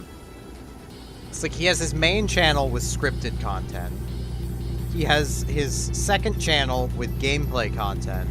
He has his stream, like his Twitch, which generally feeds into the gameplay channel, but, like, it doesn't always.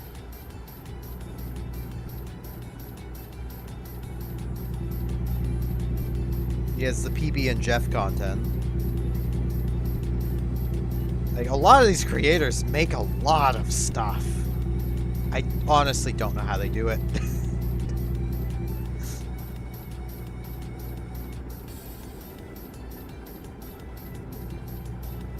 Well, I say that.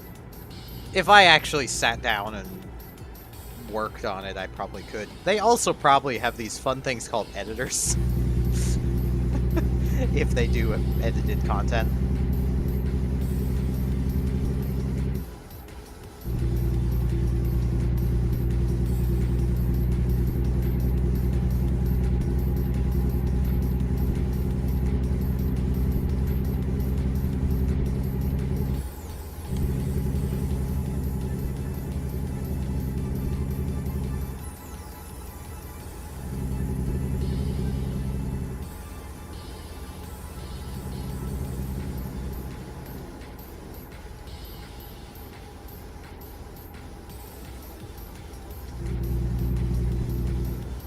Which I honestly don't know if I would ever actually hire an editor.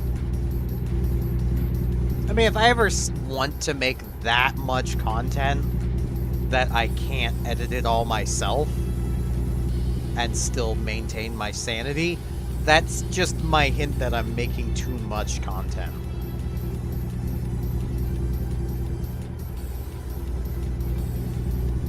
Bikini and thigh highs, no. Dresses and skirts, yes.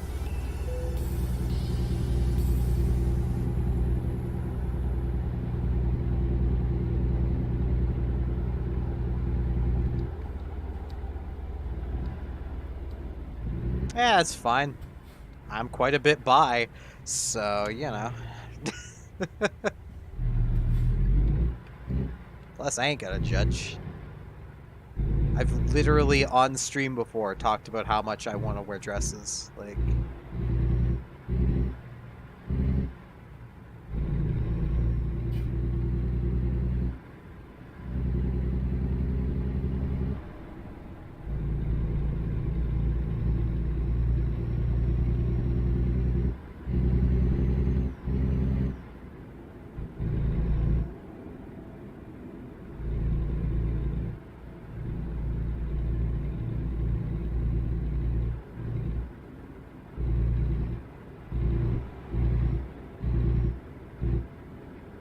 I'm partial to the Oni hole myself.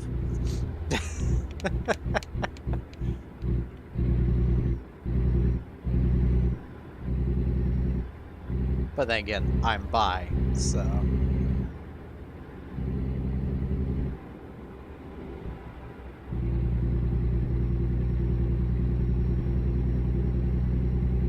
I'm bi with a leaning towards preferring women to men, so... Which I'm sure there is some label for, but it's still just bi.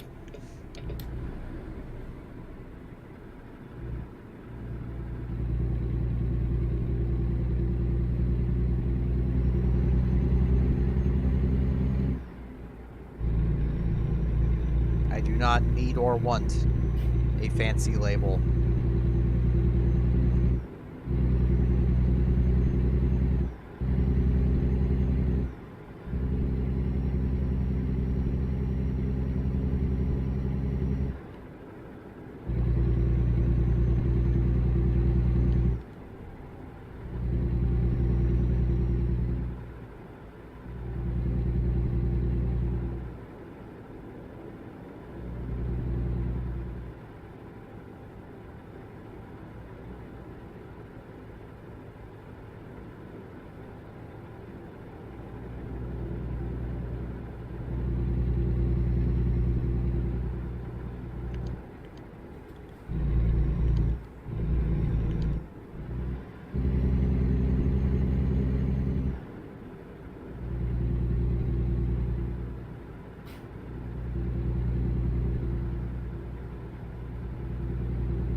The thing that's always bothered me when it comes to representation, and I know it's not everyone, and in saying this, I'm not trying to lump everyone together,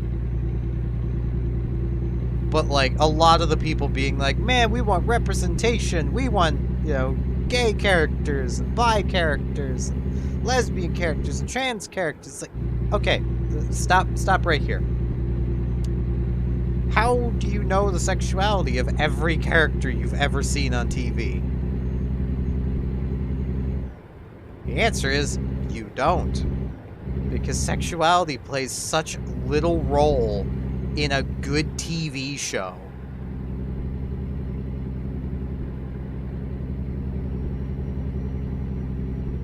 Like, it's the same as, like, the universe I've been slowly writing the lore for, to basically build my own game off of. I've not stopped to be like, I wonder if this character would be gay. Because it doesn't matter.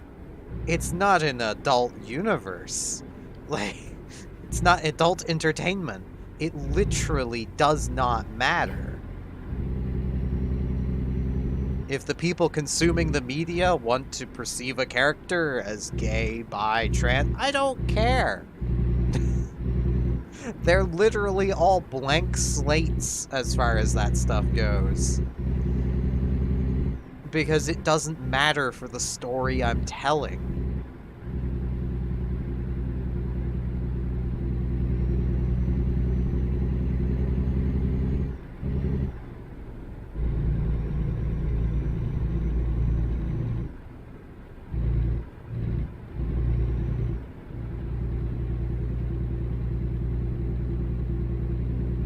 I mean, not helped by a lot of the people I've seen talk a lot about, oh man, you know, I really want representation. It's like, okay, well then give me an example of what you're looking for. And they basically describe an obnoxious character. Like, I had one person basically describe to me a character that they felt would be good representation, that effectively this character's whole identity was they were gay, and every sentence they reminded you they were gay. That is the kind of person that gets ostracized from the friend group, not because they're gay, but because they're obnoxious. Like,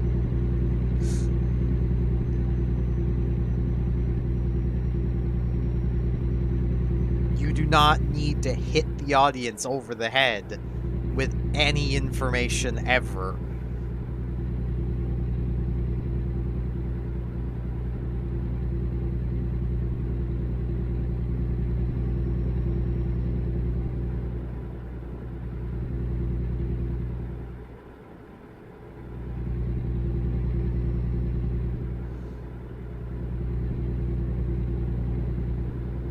Yeah, I do get that. And I'm simply just going to choose to not care.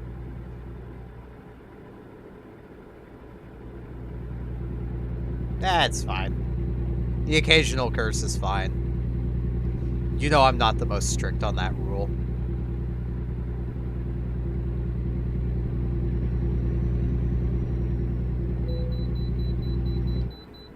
Okay, well, where is it? Can I have my GPS back? It's probably gonna be... Okay, it's right here. I almost went past it, because I couldn't see.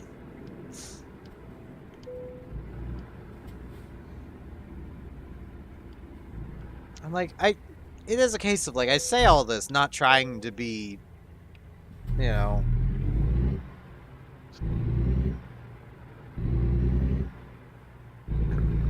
I'm not trying to be hateful or anything. I mean, hell, I am part of that community. I don't actively engage with the community because screw that. But, like, good characters should take precedent over obnoxious representation.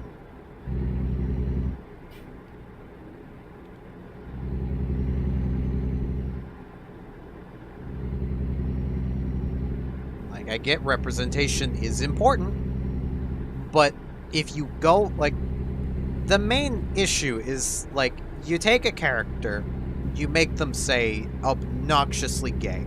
Pinocchio. All that is going to do is make people annoyed.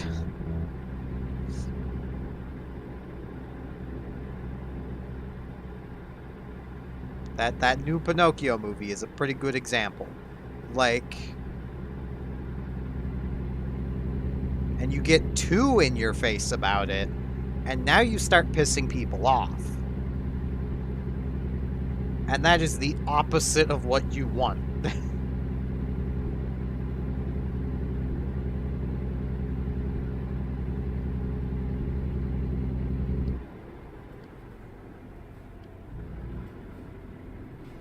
What am I seeing? Oh, I'm seeing a traffic accident. Okay.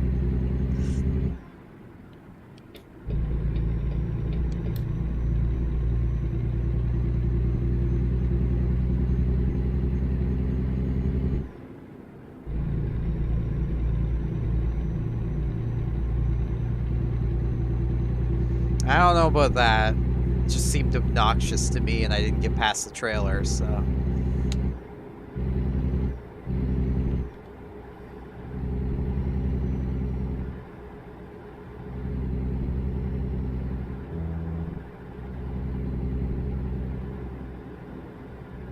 But it is a case of different strokes for different folks.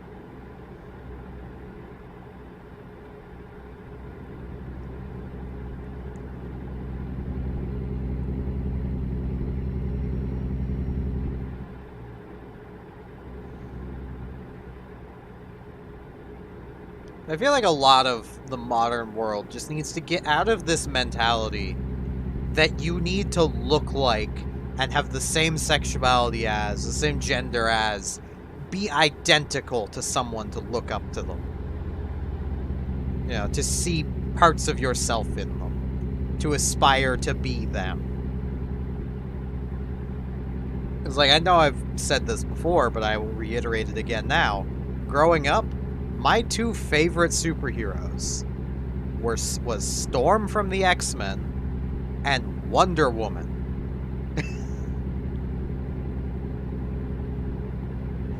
Like, neither of them is a white guy. They're still probably some of my favorite superheroes.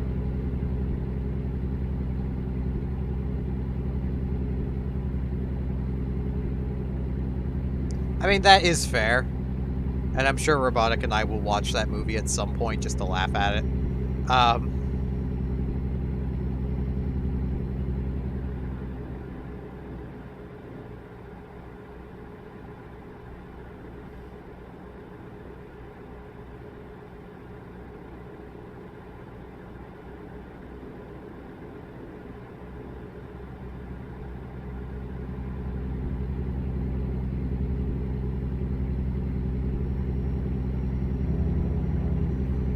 Yes, I'm literally going 100 just because I don't want to have to slow down. Even though it looks like I'm going to have to, because slow trucks be slow. But I can just change lanes.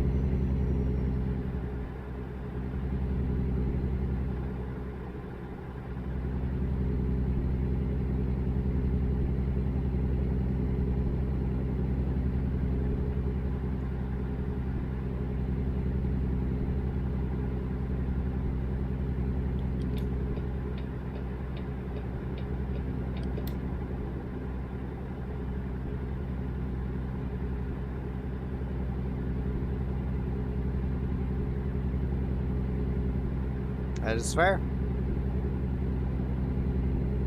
I have a really hard time actually picking a proper favorite these days. It's mostly because I stopped reading comics like 10 years ago. Because they just started getting bad. There's still some good comics, but man, did they get bad.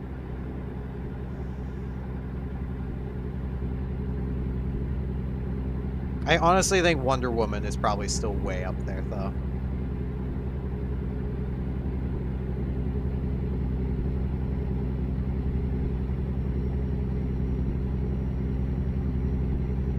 Even modern DC has gone so off the rails.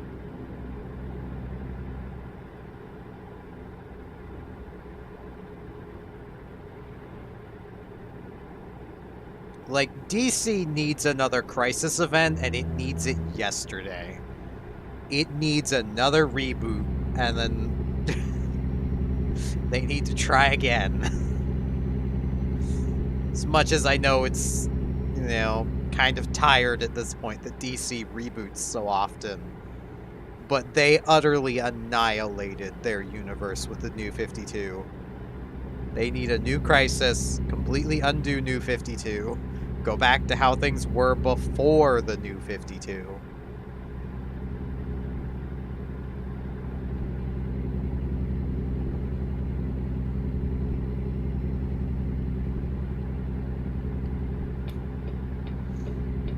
Keep the Joker far away from whatever impregnated him.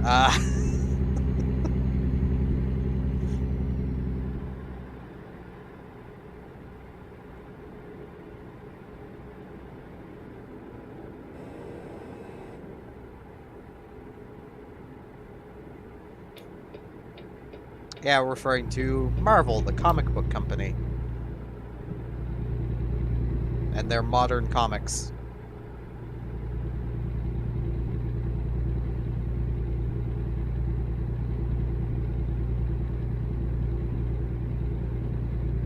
So welcome, Wolf. So my music has stopped again. I just realized that. You know, I can't be bothered to fix it. I just can't. So enjoy truck noises.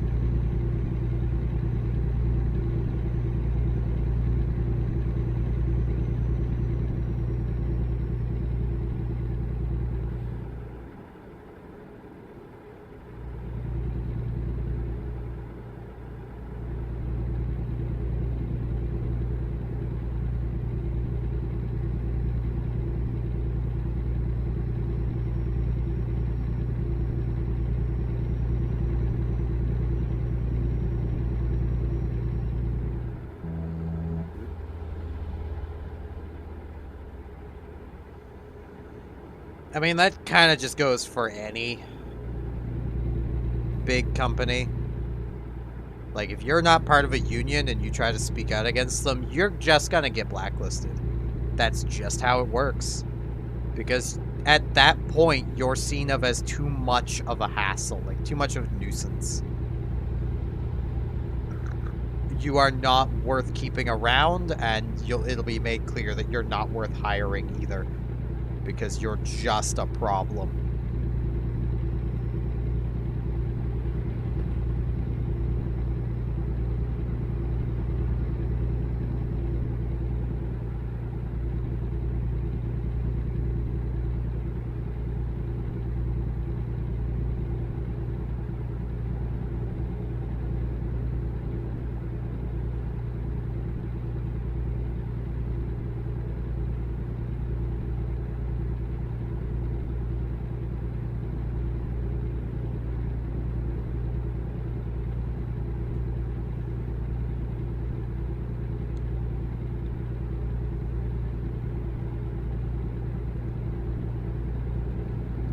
I mean, hell, the same thing can happen even in just a regular supermarket job.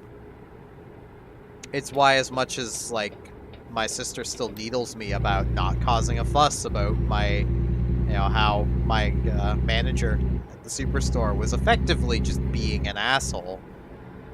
Like, with how new I was only there half a year. If I started causing a fuss and being like, yeah, this manager's an asshole, basically, in a polite way, I probably would have seen my hours being cut anyway, because I'm now going to be seen of as a nuisance. Like someone trying to cause problems. Because management protects management. that's just how it works. You will never find a management team that will actively take responsibility and that won't actively protect each other.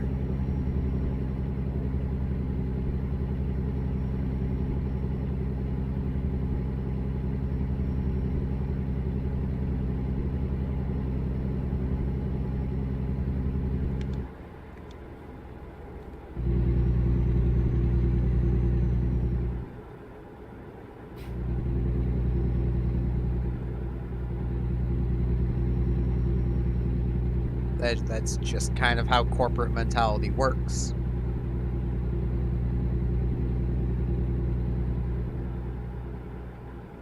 And the idea is if management protects each other and there's no major shakeups in management, that should lead to higher morale overall because, you know, it's the same managers all the time. So, of course, people are going to like them, right?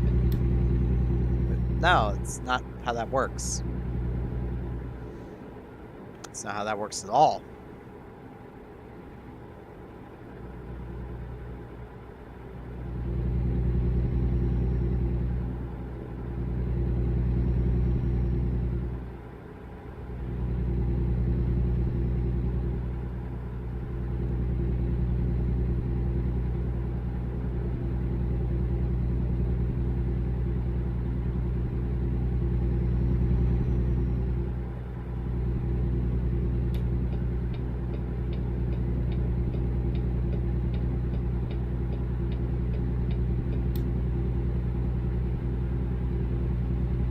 Yeah, the EU's been doing a lot to try to combat toxic American companies. Case in point, Apple. Adopt USB-C or leave Europe. Like, that's basically what they were told. And I've not kept up with Apple enough to know if they're actually adopting USB-C. I kind of wish the EU would have been like, hey, so adopt the better USB 2 or leave Europe and make everyone adopt USB 2. Which I know everyone now is probably screaming at me, but USB-C is faster. I don't care. I really don't care. I want a USB plug that's actually going to stay in my phone and not fall out the moment you look at it funny. That's what I want.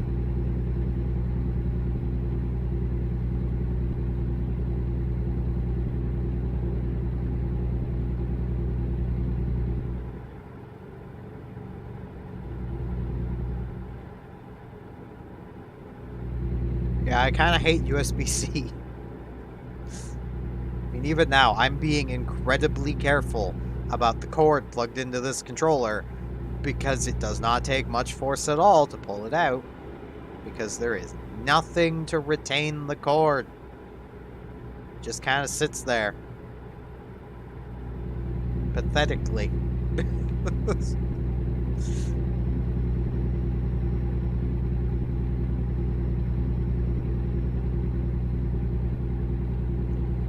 Honestly, with how much Disney prefers the Chinese market, I could see them literally just going, eh, let's just drop Europe.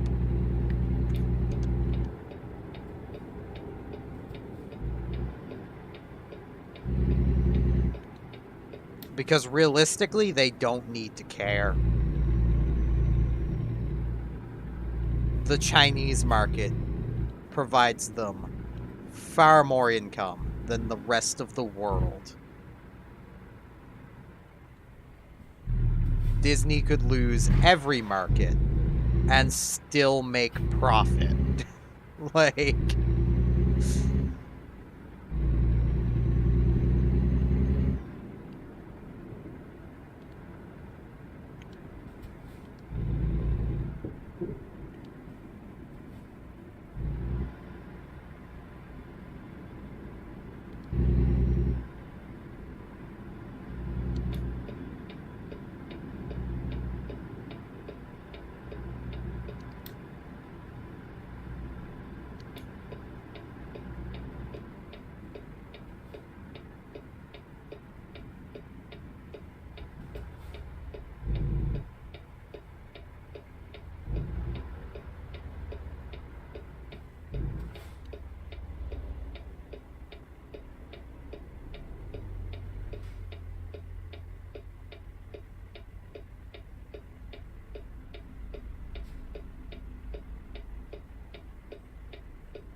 A lot of those old businessmen were.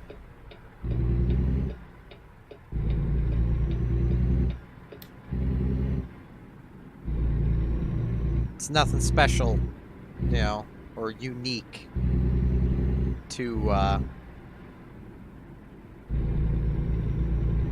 Walt Disney.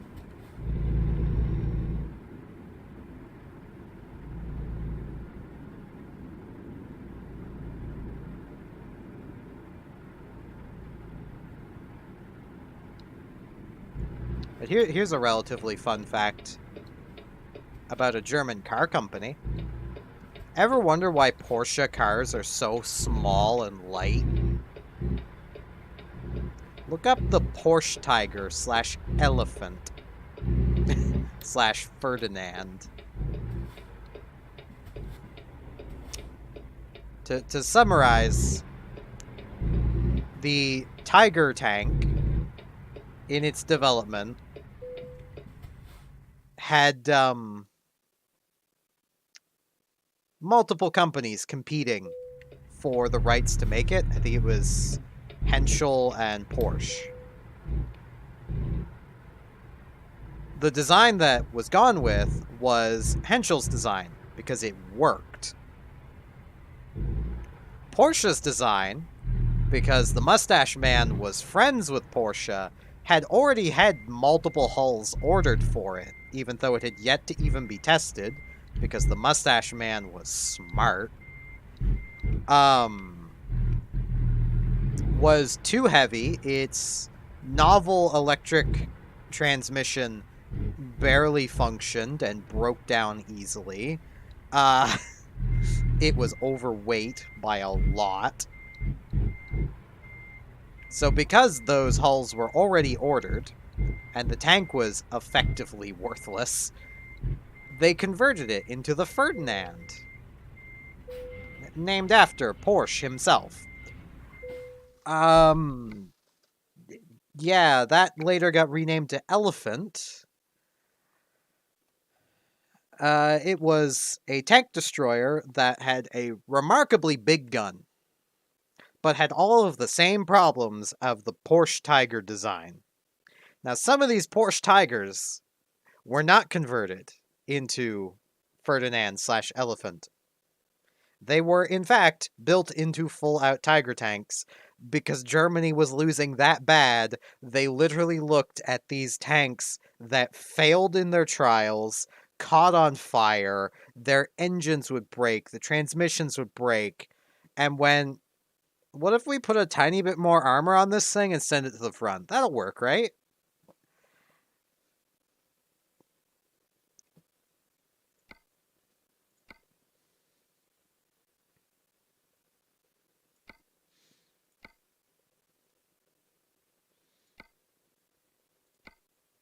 Spoiler alert, it didn't work.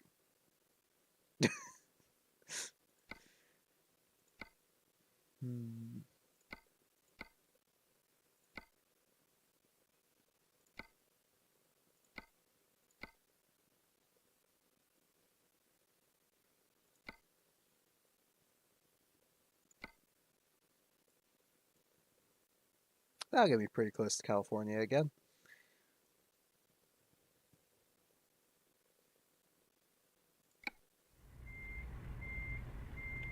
And is literally in this place.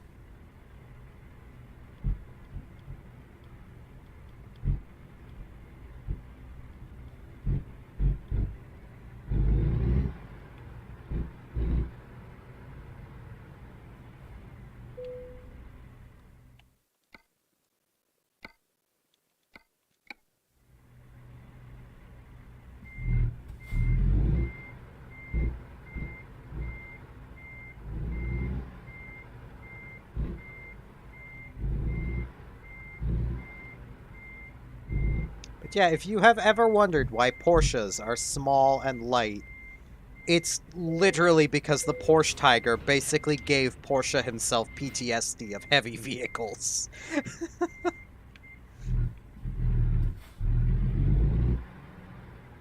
Yeah, Germany bounced back, mostly through the help of the Allies. It should not be understated. the Allies did really help Germany out after the war. Mostly because the Allies very quickly realized, oh, we have a new enemy. We're not at war with them, but those Russians are looking pretty scary. We're gonna need all the allies we can get. And hey, we got this newly conquered Germany just sitting here with a lot of manpower and a lot of experience building big vehicles of war. And they happen to now share a border with Russia. Or the Soviet Union. It was Russia. They could try to claim the Warsaw Pact had autonomy. They didn't. They were Russia.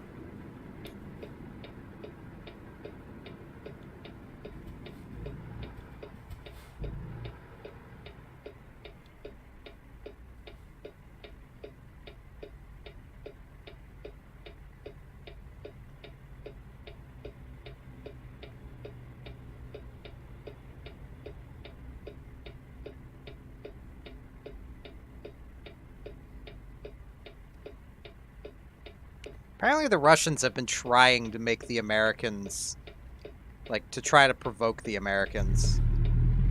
I don't know what they're thinking trying to provoke the Americans, but, you know.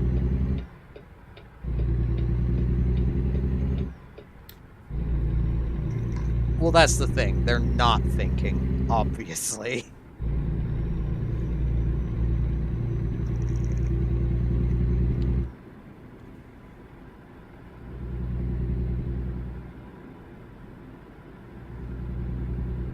Or else they would not be trying to provoke the Americans.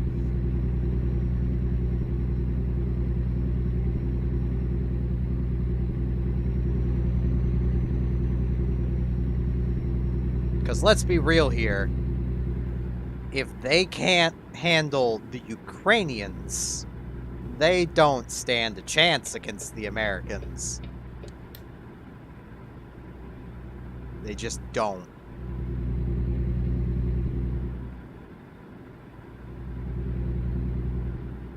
And as much as I know, a lot of people are like, well, they could just nuke the Americans. Yeah, but see, they would lose. Nobody wins in that situation.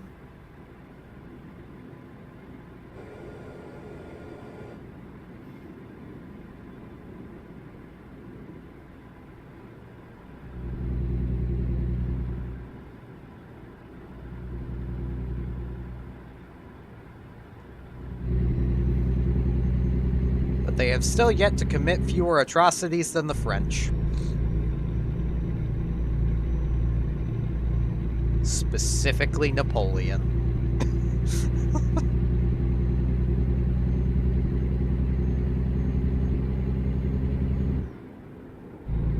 I mean, every country has its skeletons.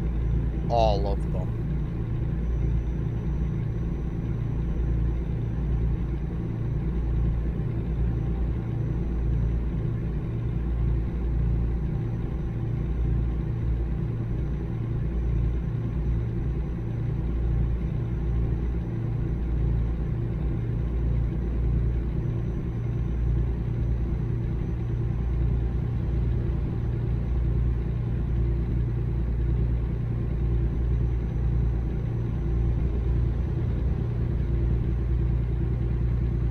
But it is also very safe to say that if you travel back in time, you don't want to be in a place that America liberates.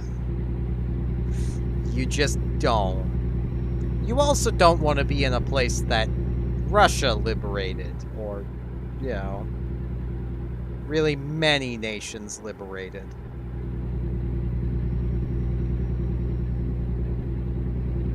Say what you will about the British, but at least they didn't devastate local populations as they went. Mostly because they were their own local populations. But, you know.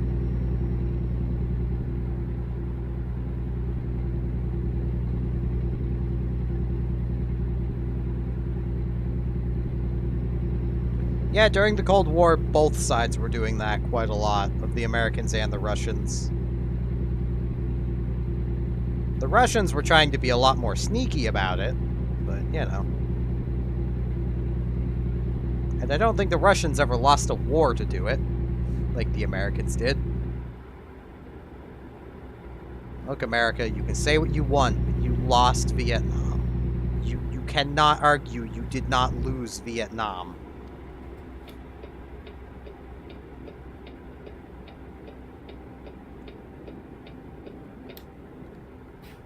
Countless Americans are now seething, and they do not know why.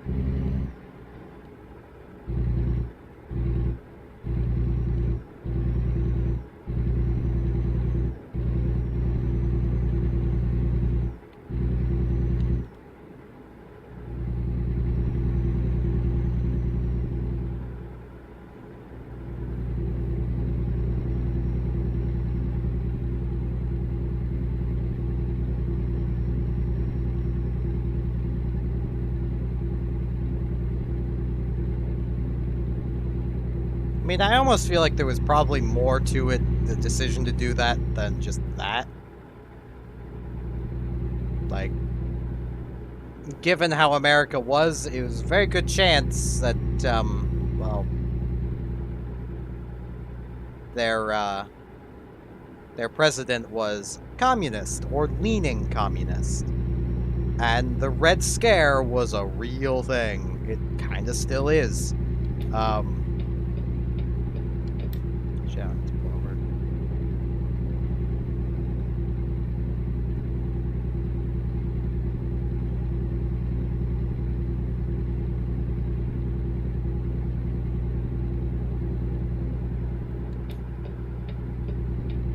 Like, even now, you will find countless Americans, even Canadians too, like, we're not exempt from it either, who just, the mere mention of communism just deeply unnerves them.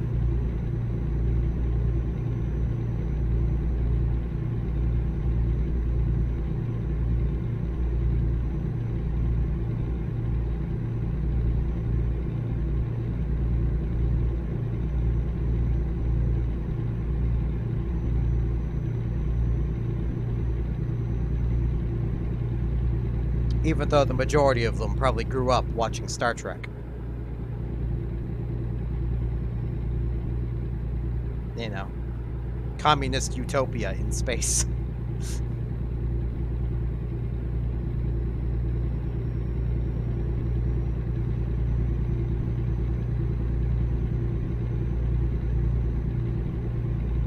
We're literally one of the devious alien races.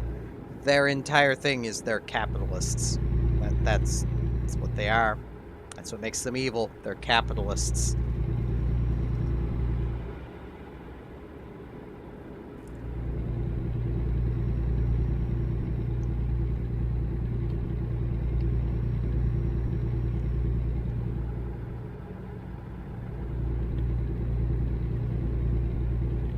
And, like, I can get that to a degree.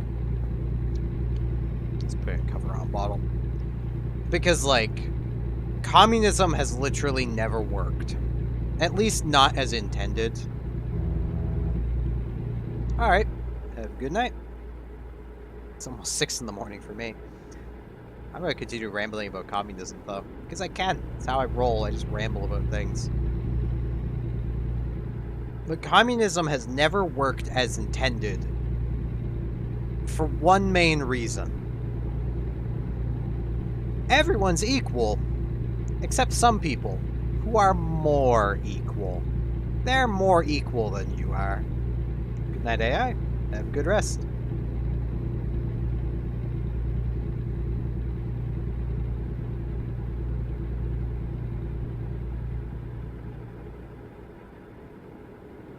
Like, just using an easy example of China.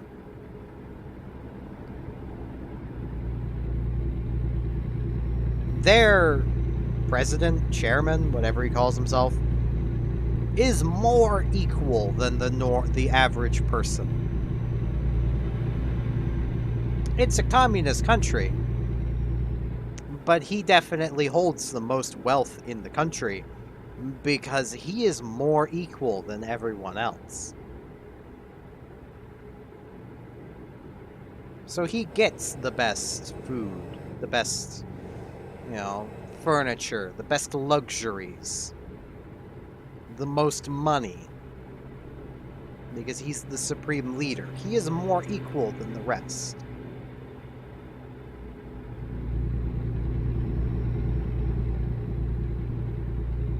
Even though China isn't really a communist country anymore. They call themselves communists, but they're a capitalist country. At this point, they're capitalists.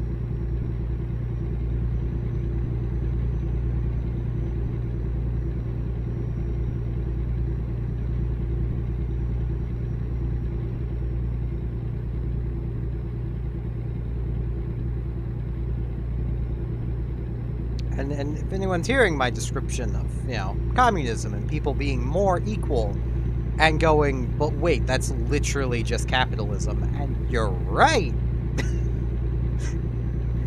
They're literally the same system, with the same exploits, except communism is advertised to be better. It isn't, because it just never works. It's literally incapable of working. I need fuel.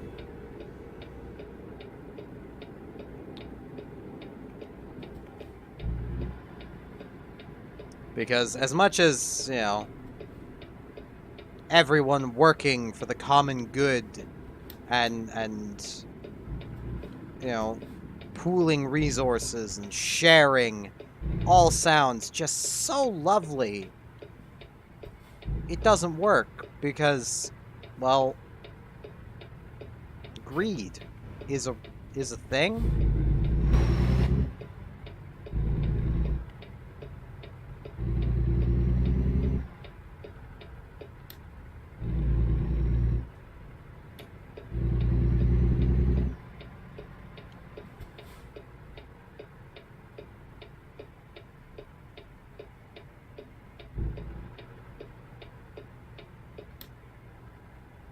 Greed literally ruins anything good.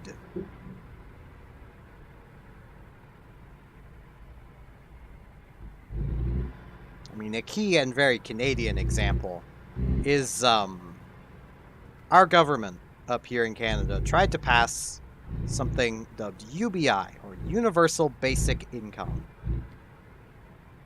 that basically, wrong button, would have eliminated most poverty in Canada and wouldn't have cost the government that much money. It literally had ways to make up the money. This failed to pass mostly because of greedy people in our government.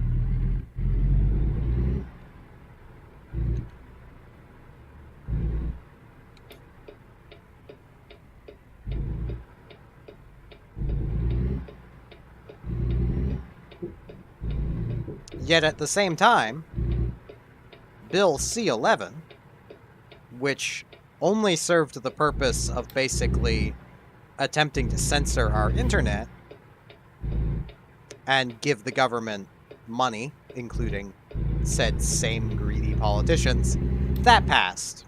Because of course it did.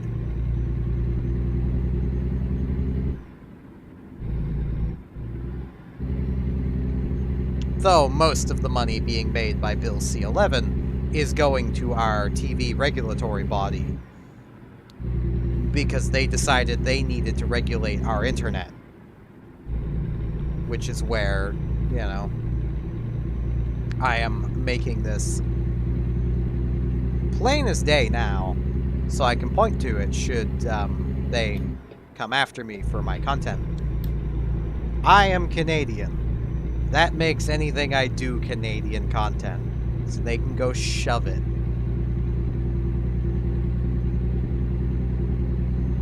Because basically, Bill C-11, to summarize, said that all streaming services, online services like YouTube, like Twitch, like Netflix, basically have to show 30% Canadian content to Canadians, whether they want it or not.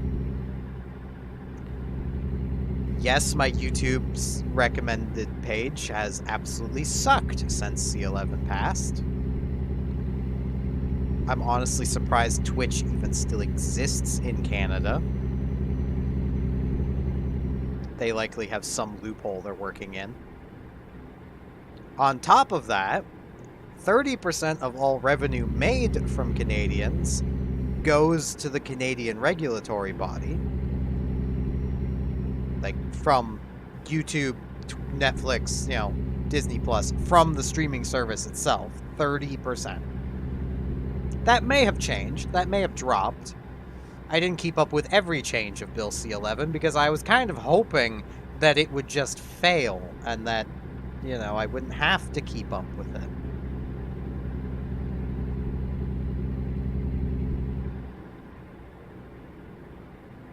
Government sure has a way of proving me wrong.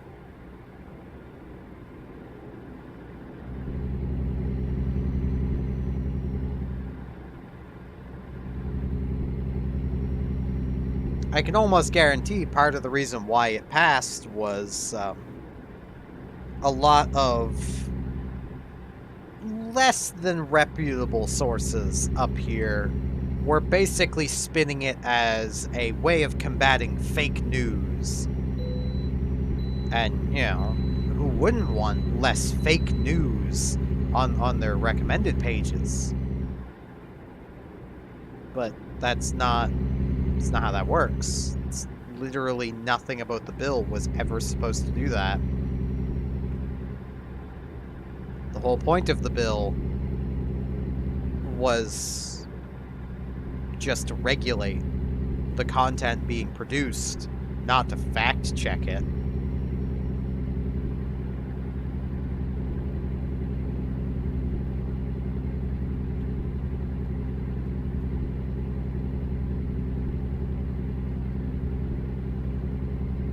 Like,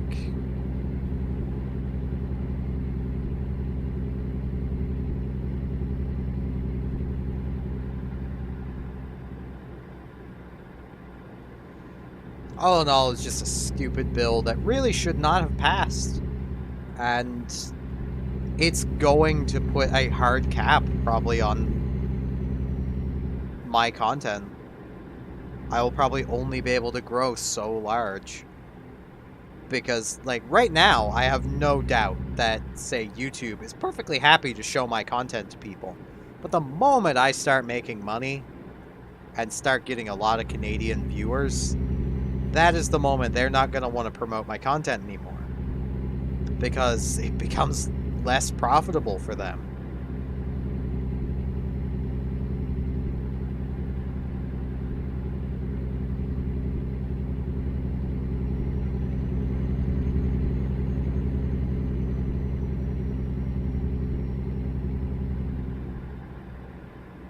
And when that happens, I guess I'll just have to start streaming through a VPN.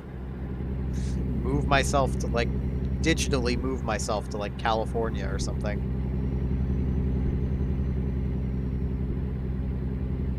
Because that is the one thing I do know about YouTube's algorithm, is that they like to show you to people in your area.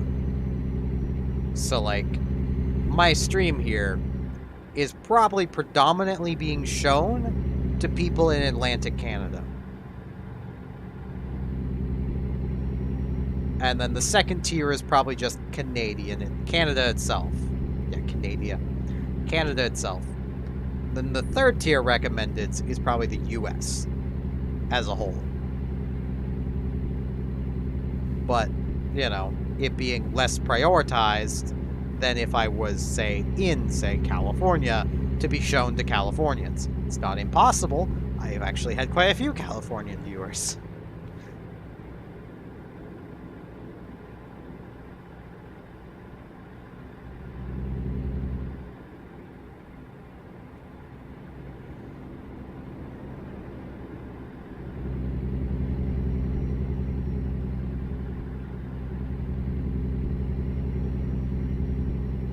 Like, that is basically the only part of the YouTube algorithm I understand. Yes, I am getting kind of tired. But I will probably also be up for a while, so...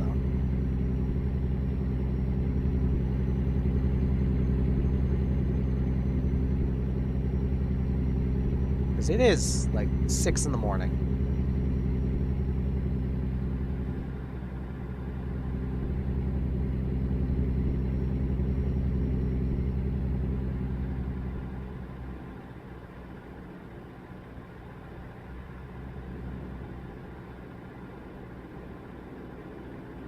Which does mean even the audience I'm trying to target is probably in bed at this point.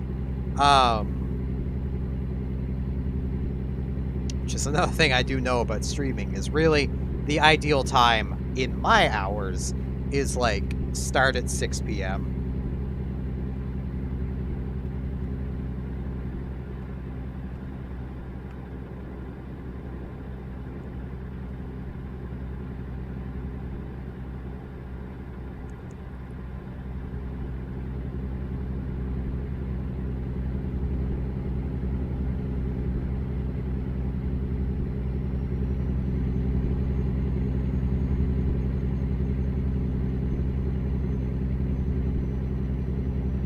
Because starting at 6 means I'm effectively starting at 2 p.m., which gives me time to actually get my stream going and myself settled before it hits around 3 to 4 p.m. when most people on the other coast are getting off work, off school, and watching streams.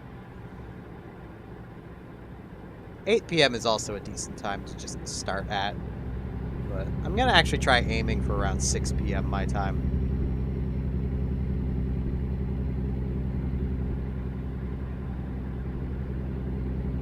Which is like 5 p.m. Eastern.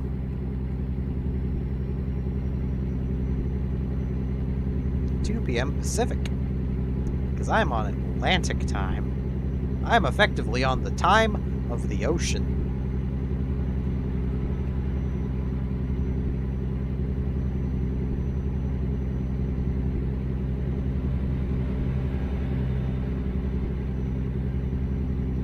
Also, I know this is pretty late in this stream to say, but if anyone's watching this and in the future, or even just now that's a regular viewer of mine, there's a fair few series I've been doing off and on that may not be able to continue because of my getting a new computer. Like, my Pokemon Fire Red playthrough is probably gone. I probably do not have that save anymore. Because I transferred all the files I know of for VBA, but I don't know if I got the save or not, and I haven't checked yet.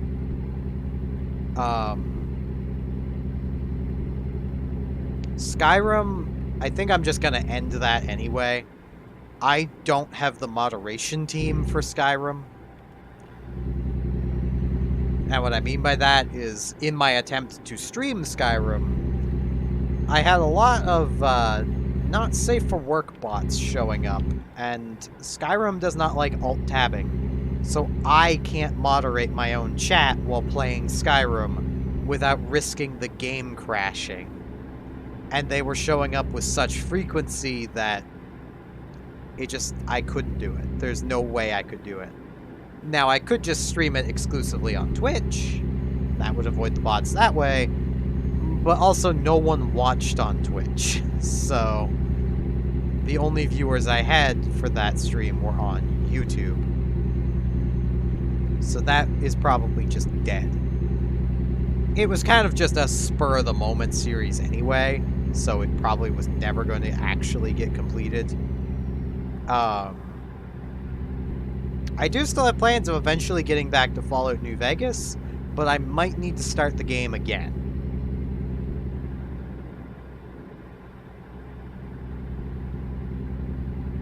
Trying to think of what else I might have been doing that I can't do anymore. I think that's about it. My save should have transferred via cloud saving for Fallout New Vegas, but once again, I haven't checked yet.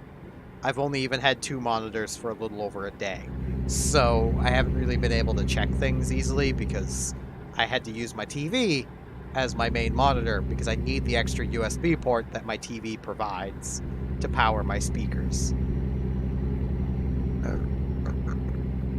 Because my my motherboard does not have enough USB ports. I'm like... Effectively, I'm 2 to 3 short of what I really need. So I'll probably be buying a PCIe USB extender.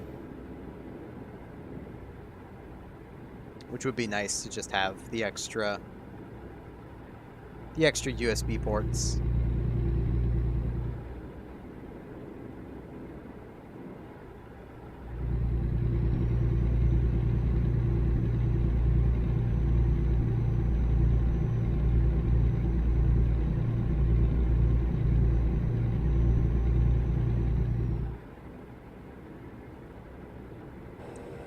But while I'm thinking of it, I will actually get back onto the train of thought I had earlier when it comes to computers and the builds I had.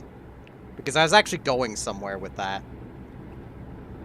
And that's effectively, if you're building a computer, like, today, you know, or at least around the time this stream is actually being made. So in the future, this probably will not apply. If you have technical knowledge and not a big budget, AM4, AMD's last gen socket, is the way to go. I say if you have technical knowledge because there's a good chance you're going to have to deal with BIOS flashbacking to get the CPUs to work, because there isn't a chipset that just natively supports the 5000 series AMD CPUs without a BIOS update, and there's no guarantee that the BIOS will be updated on the motherboard you buy.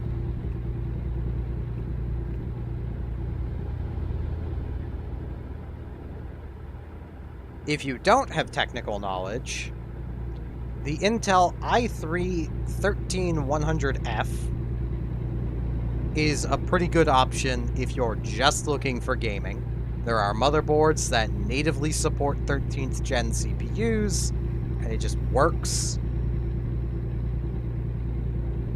If you have a bit more of a budget, as in around $100 more,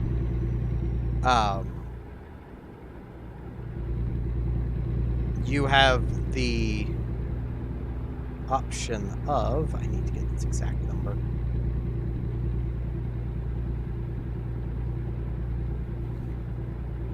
Don't text and drive, kids. This is literally why.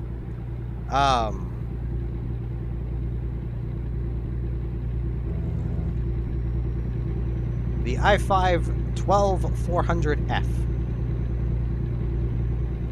Single-threaded workloads, it's a bit worse than the i3-13100, but it has more cores and thus more threads, making it more generally useful.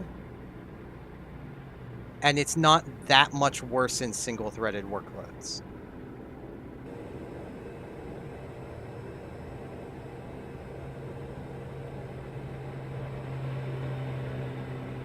And if you have even more budget still, you know, as in another about $60, the i5-12600KF is a good option. But that does require a pretty, well, I would say pretty beefy, but, you know, at least a cooler to go with it.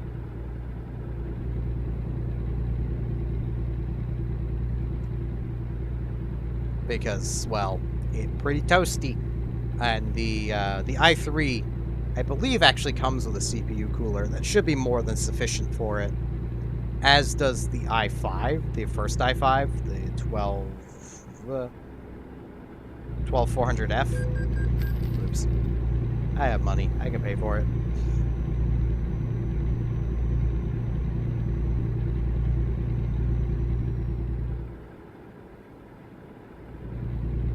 But currently, if you're on a budget, I can't honestly, at least if you're on a budget in Canada, this might be different if you're in the US, but if you're on a budget in Canada, I honestly can't suggest AM5. DDR5 RAM is just too expensive, as are the motherboards. Like, for 16 gigs of DDR5 and an AM5 motherboard, you could literally buy an Intel LGA 1700 motherboard, an i5, well, not, you can't buy the CPU with it, but for the price, and 32 gigs of RAM, and still have like $100 left over.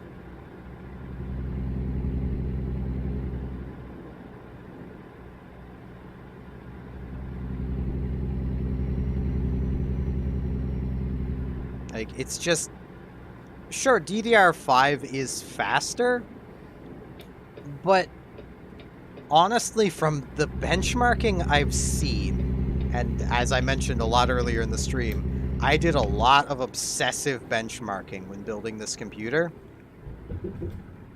The difference between, like, CL16 32 to 3600 and CL36 to 40, 5600 to 6000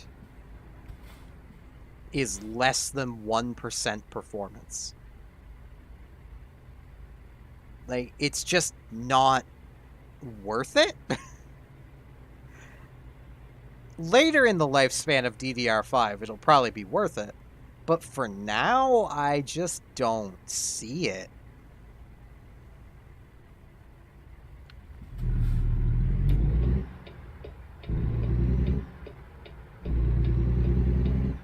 Like, as it stands, you're literally just paying more for basically the exact same performance.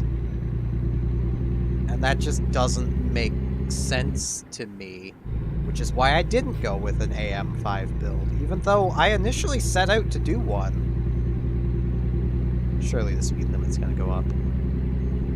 Surely.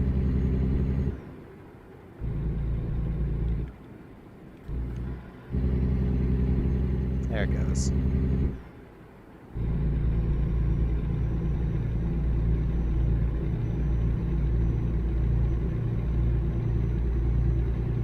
I mean, if you have the technical knowledge, AM4 is a really good platform. Because the 5800X and the 5800X 3D are still really good CPUs. You just need the technical knowledge and to track down a motherboard that has a BIOS flashback button or a Q flash button, because I think it's Gigabyte wanted to be different.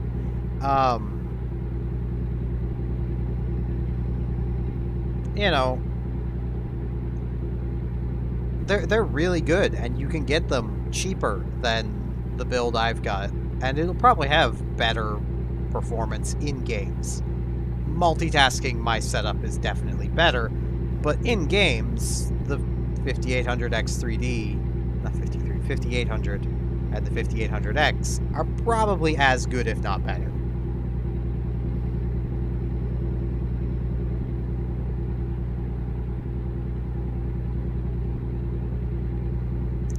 But I don't have that technical knowledge, so I don't imagine it would have been too hard, but I also just like having a 14-core CPU.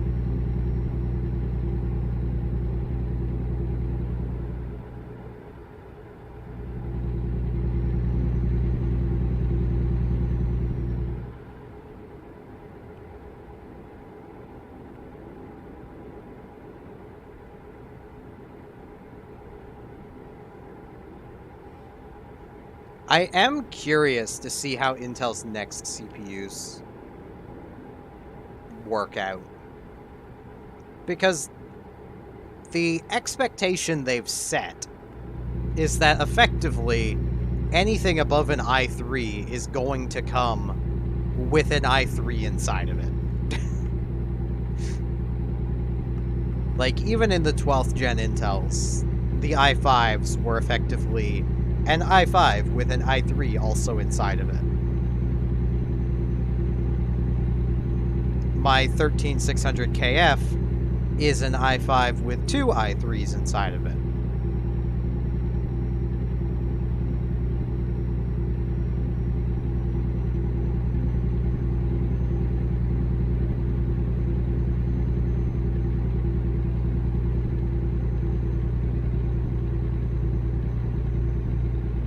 Which, yeah, is pretty neat.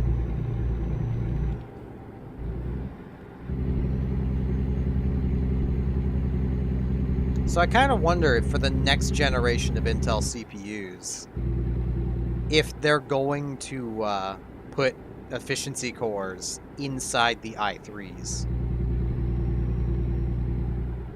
Because, like, can you imagine that? A previously quad-core CPU being given basically more cores that just aren't as efficient, but still more cores. Like, I can't imagine them just for keeping i5s in existence. I can't imagine them giving i3s more than 2 efficiency cores, if they give them any. If they even make any more i3s.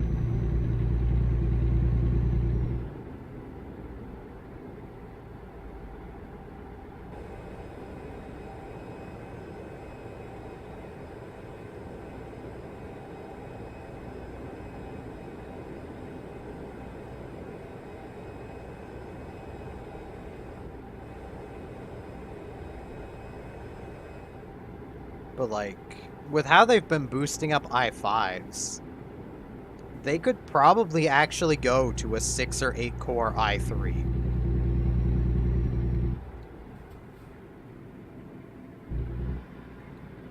Which would be nice.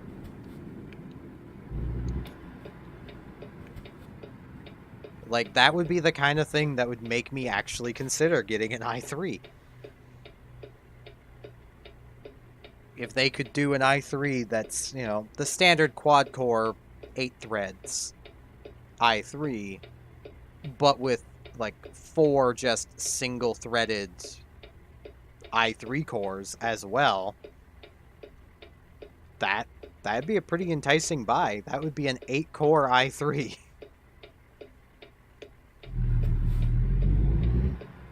8-core, 12 threads. That would be pretty enticing. I almost feel like that's how Intel reclaims the performance crown. Is just beats AMD at the low end.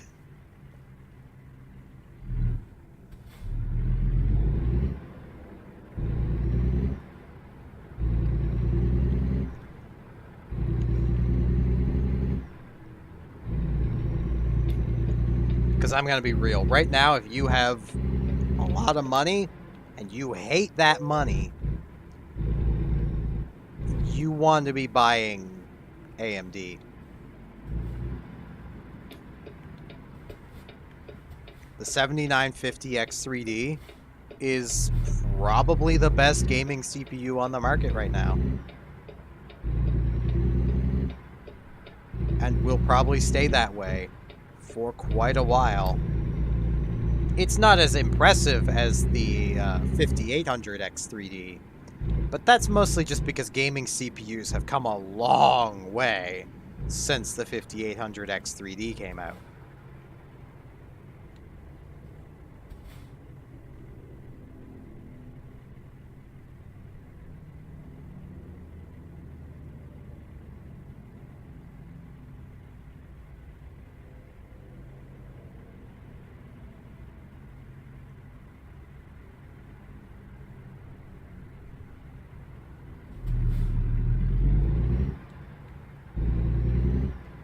I mean, hell, my Core i5 has around, you know,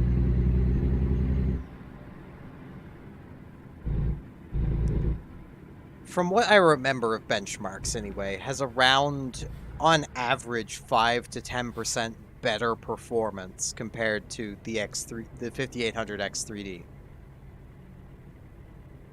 The 5800 X3D and its motherboards are generally cheaper, which is why I'd suggest you go AM4 if all you really care about is gaming and you have technical knowledge.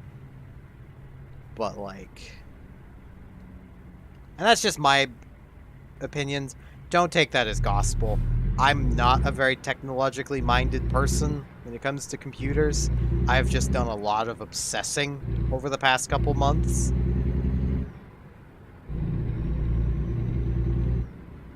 I have also noticed a tendency within a lot of the YouTube review channels to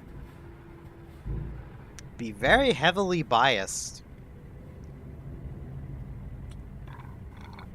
Like, their bias isn't as strong, but, like, Linus Tech Tips definitely has an Intel bias.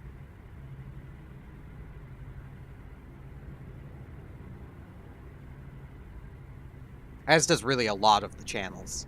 They all just have, to varying levels, bias towards Intel as far as CPUs goes, and they almost all have definite biases towards NVIDIA as far as graphics cards go. NVIDIA I at least kind of understand, because they do have the literal best GPU on the market right now in terms of raw performance.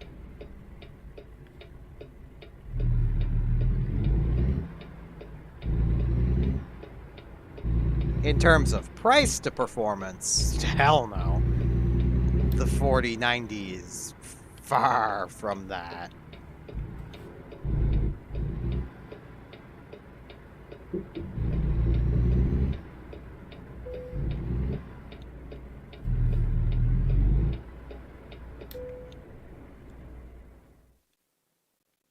Yeah, I'll take the extra 15 XP.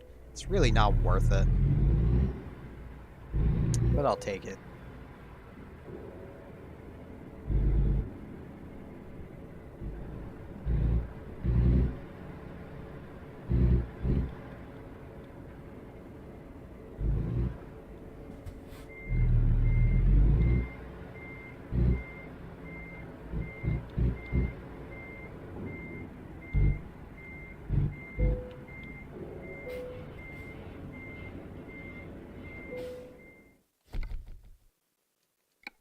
Yay, leveled up again. I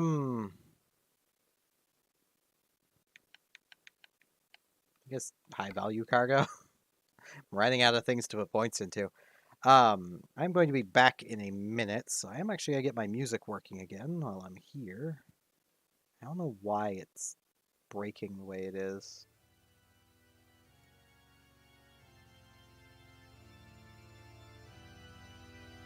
Let's hope that works. Turn that on, and I'll be back in a few minutes. Gotta use the washroom.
I return. Let's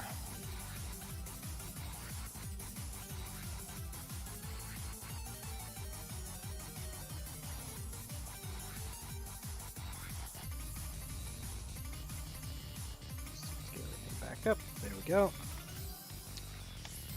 I'll probably do like one more job and then might think about ending the stream. I don't know yet.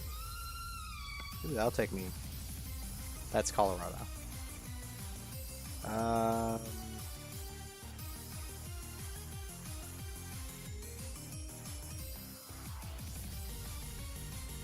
That's...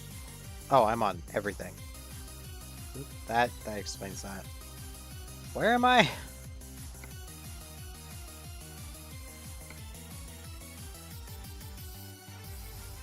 I'm in Vegas, baby. Okay. Job market, freight market.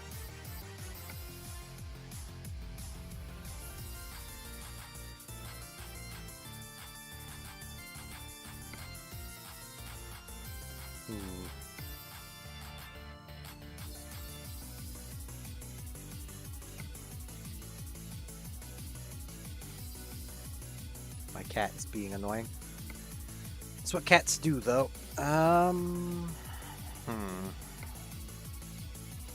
Yeah, I'll take this job. I'll carry some glass. That's what they want me carrying. That's what anyone with their right mind would want me carrying. What are you on about?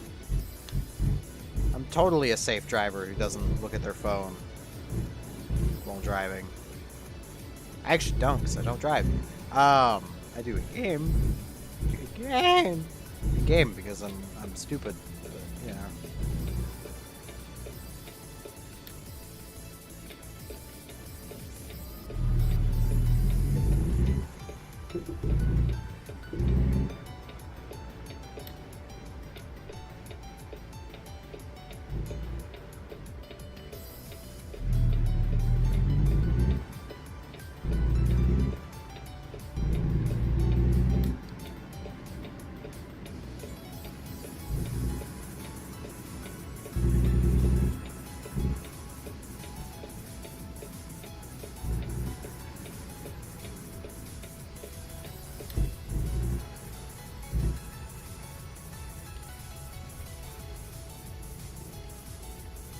Yeah, like I'm talking about computer stuff, but like don't take my word as gospel. Do your own far better research than just listening to someone who's not really a computer guy.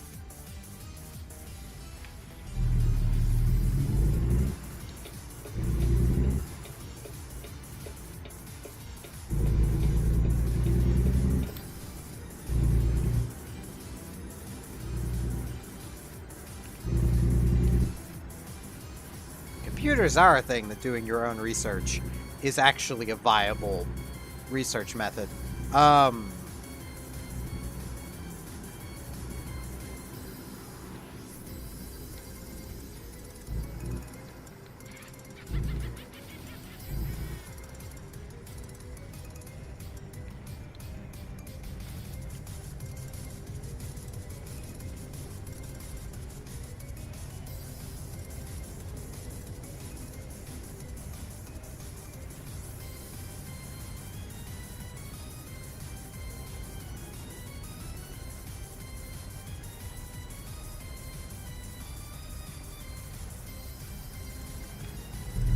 I will note, when it comes to the computer, I have had some of the weirdest issues with Windows 11.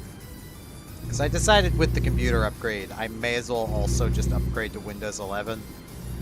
Because, like, Windows 10 is getting to end of life in literally less than 2 years. So, I figured I may as well just upgrade now. And get used to Windows 11 now.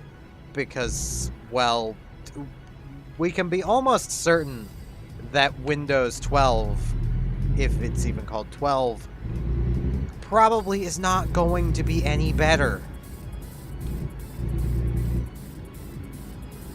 Microsoft is obsessed with what they are doing, and, well, people are still buying it, so...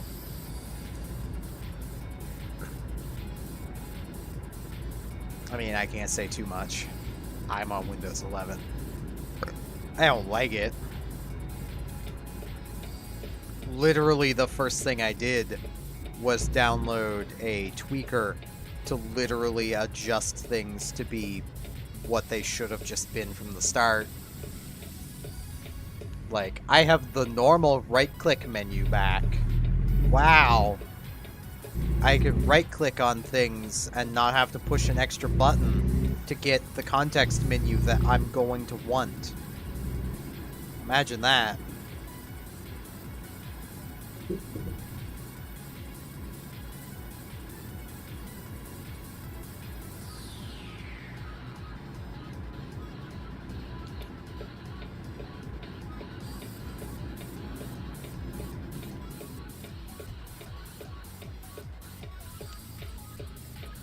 And I mean, yeah, Windows does spy on you a lot these days, but like, let's be honest, it really doesn't matter.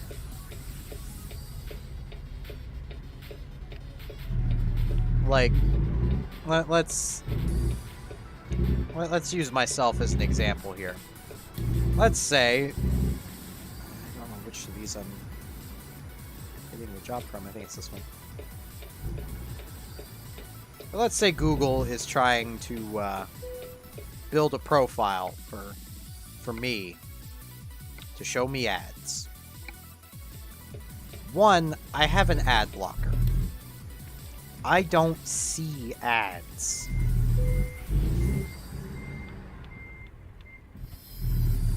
I just don't.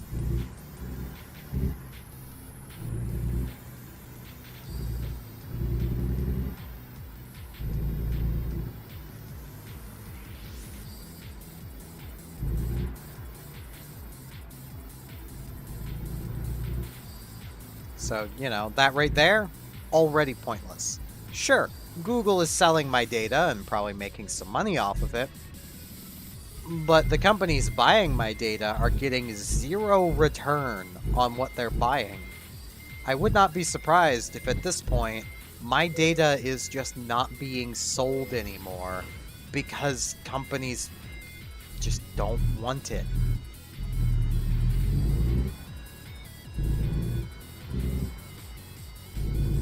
My data is literally worthless because I don't see ads.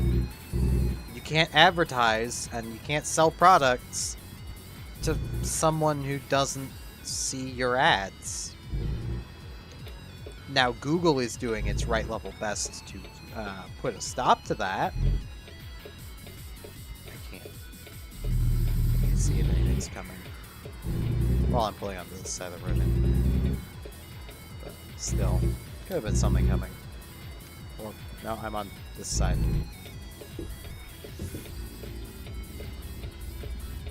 I'm smart.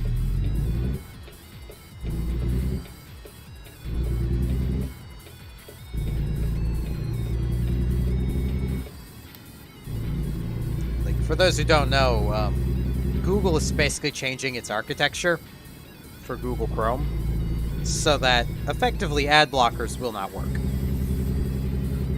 And they're doing it under the guise of security, but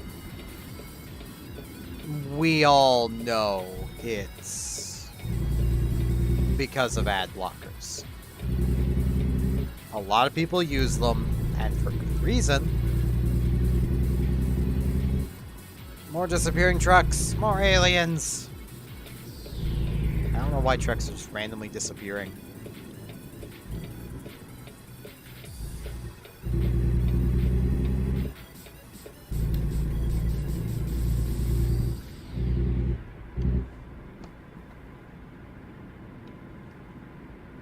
I had to posture at my cat to make her stop trying to bury her food.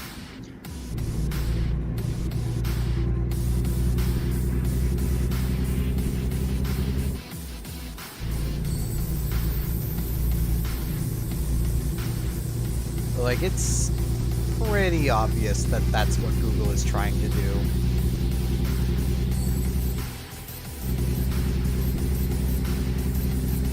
because, I mean, the amount of people using ad blockers only goes up year on year. And even now, I would honestly suggest anyone watching this stream, if you don't have an ad blocker, get an ad blocker.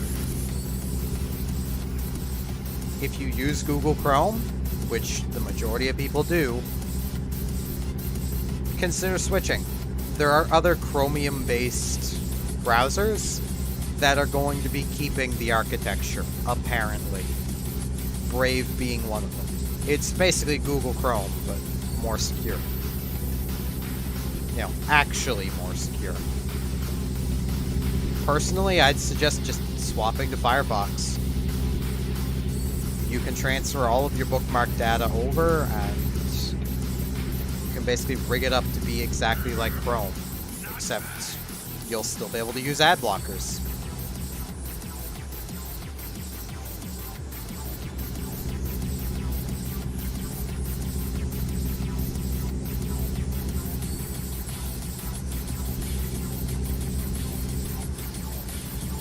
Prim.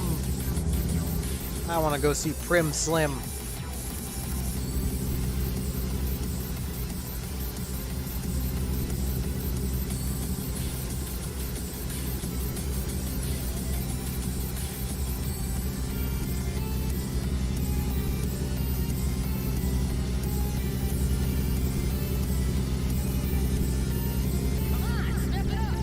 Yeah, with an ad blocker, your internet viewing experience will be a lot better. Your Twitch viewing experience will not change much, because Twitch has integrated ads that you literally cannot block. Which is also partially why I personally don't watch things on Twitch. I stream on Twitch, I don't watch on Twitch.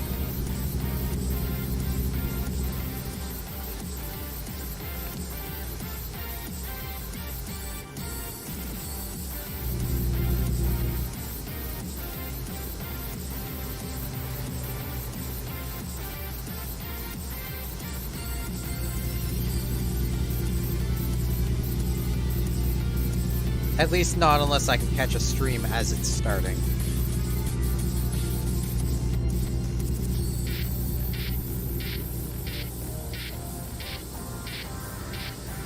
And said stream doesn't run ad breaks.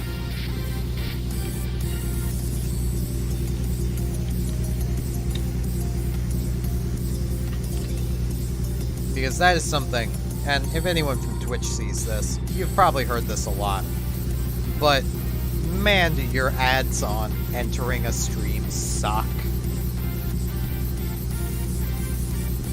Like let's do a little thought experiment here. Let's imagine that you're watching a stream, you're quite happily watching it, and then your internet hiccups and the stream dies and you have to refresh the page. Well now, if that stream has not run a forced ad break within the last, I think it's half an hour, you now have to sit through a minute or so of ads and could literally be missing, you know, the content you're literally there to see.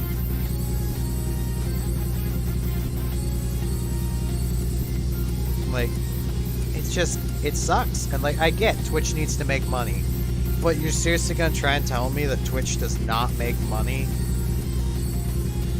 without ads? If it doesn't, then Jesus, guys, you need to change your business plan. You need to increase the prices of stuff, I guess. Like, there is no way Twitch does not make money without ads. Like, before ads are added on.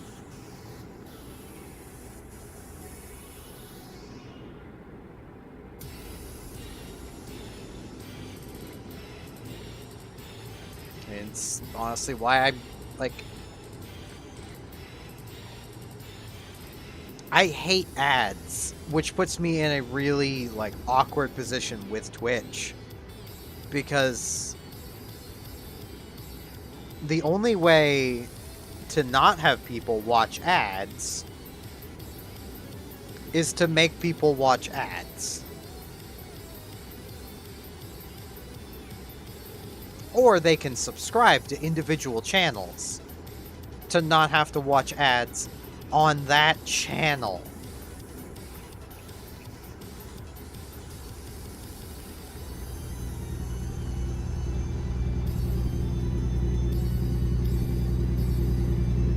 Like, that is so ass backwards.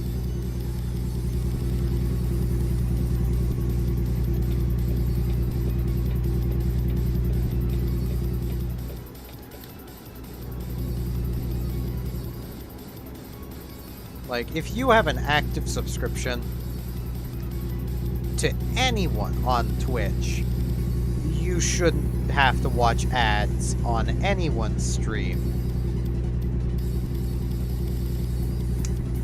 Frisk!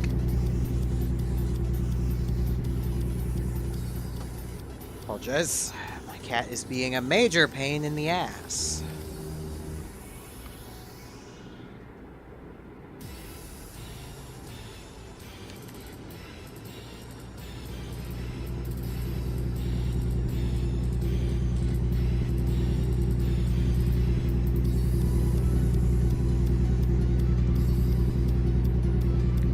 Yell at her. Yelling at her is literally the only way to get her out of shit, and it only works for maybe half an hour.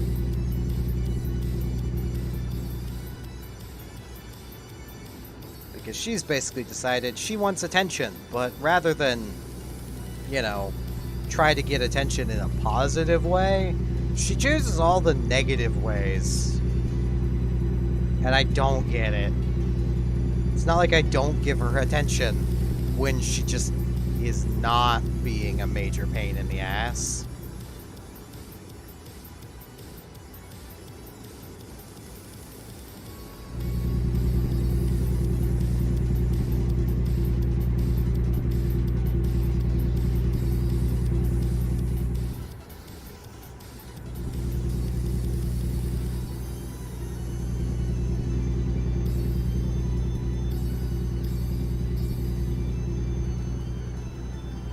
So given she is starting that, that tells me that this is definitely my last trip of the night.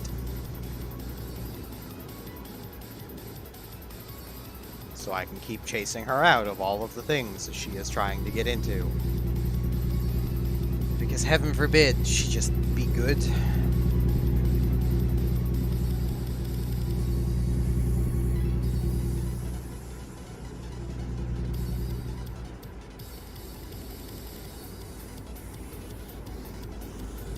But I will also say, on the computer side of things, if y'all don't like what Windows is doing, to the point of, like, you utterly hate it, or if you're still, like, a Windows 7 holdout, even though that has had end of support, and as time goes on, more and more things are going to stop working, it's best to just get off 7.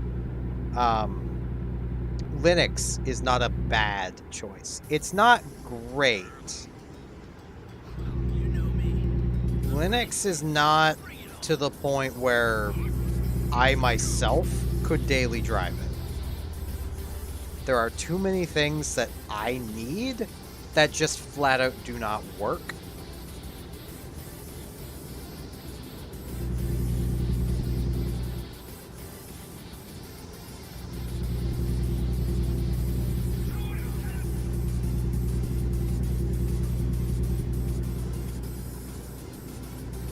Easy example being Sony Vegas. Does not work on Linux. A lot of the games I play work with tweaks. They don't just work out of the box. Like, it's not something I could do, but like, if you do light gaming and you are minorly technically knowledgeable, Linux is a pretty good option. If you just do internet browsing and you're literally just watching this because, hey, it's content and it showed up in your face, Linux is a great option for you. Linux does internet browsing remarkably well. It does it as well as anything else.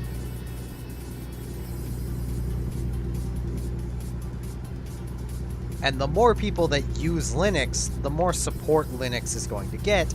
And the bonus is, it's free.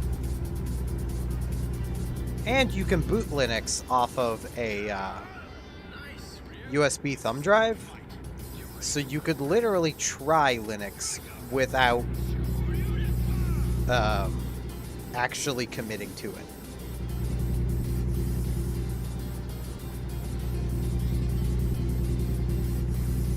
Which is a pretty nice thing about Linux. Basically, being able to try before committing is a really good selling point. And there are definitely some distributions of Linux that are decently user-friendly at this point. Mint is a pretty good example.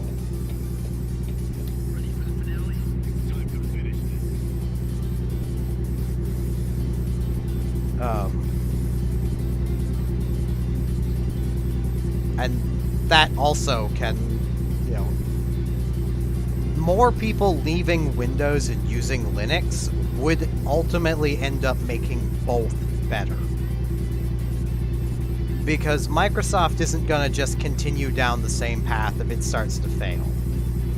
Like, if Windows starts failing and the user base drops, they're going to change.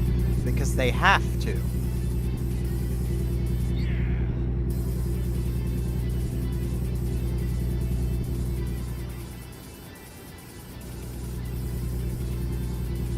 And if more people use Linux, compatibility will increase. Because it would have to. The main issue with compatibility on Linux is just how Linux works. And the idea behind Linux. Because it's open source. Almost everything on Linux is open source.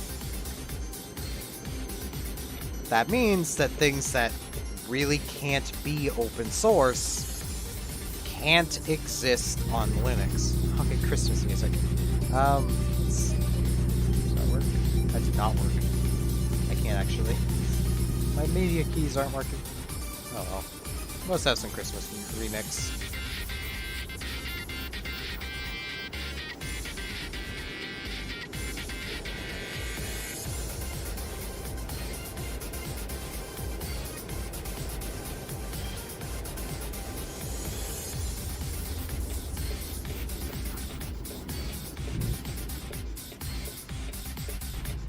Wait, what?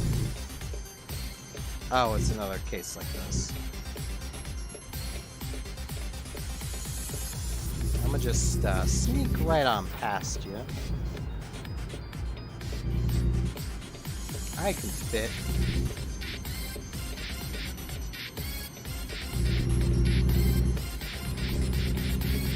Never do this in real life. This is highly illegal.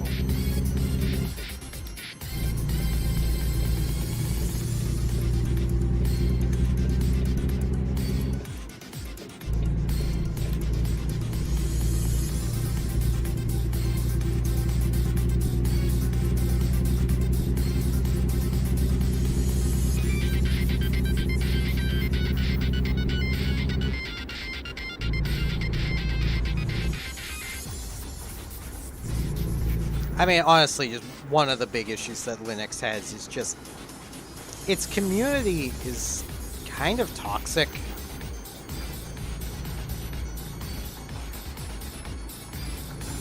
Like, you'll search how to fix a problem that realistically shouldn't be a problem, but you'll be searching how to fix it. And you'll find solutions from basically Reddit neckbeards berating anyone having the problem. Because you should just know how to fix it. Because they know how to fix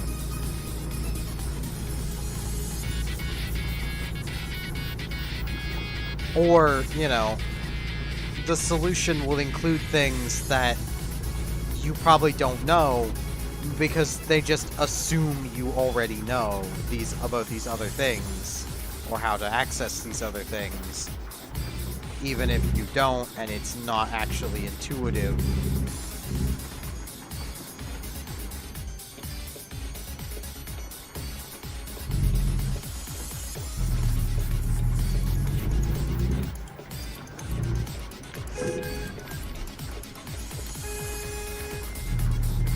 cement truck.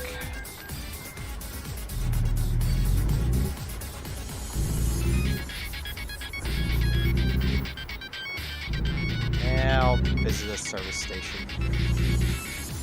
At this point, I have to. Frickin' cement trucks.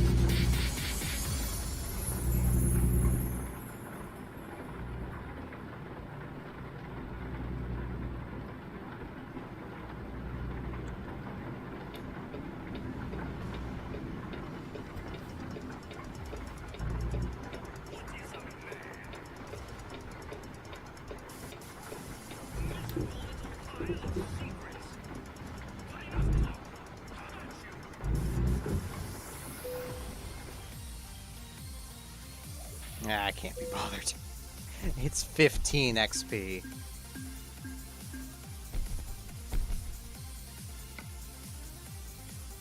I literally just gained 584 and it barely moved my XP bar. Like, I guess before ending this, I will find a service station.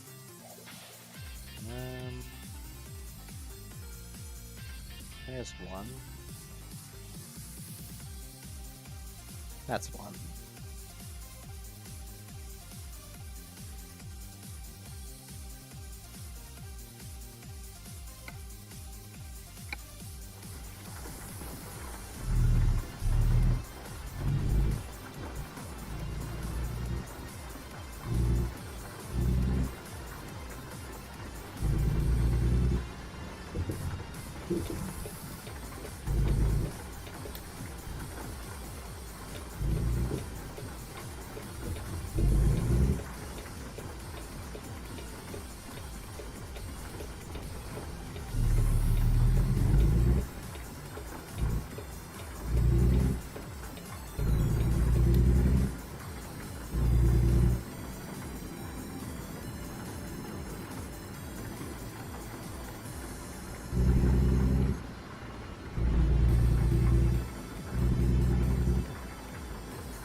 I'm not trying to lump the entirety of the Linux community into one big just toxic group of people, because they aren't. There's good people that like Linux and try to help people who are having problems with Linux, understanding that Linux is not perfect.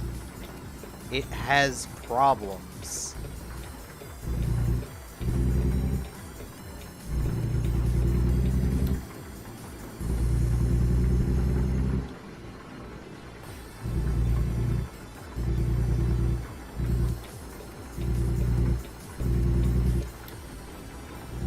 Honestly, I'd argue as far as operating systems go, it probably has the most problems due to its very nature.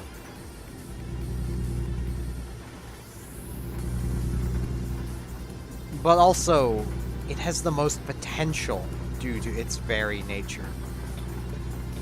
Like, there are dozens of Linux distributions, or distros as they tend to be called.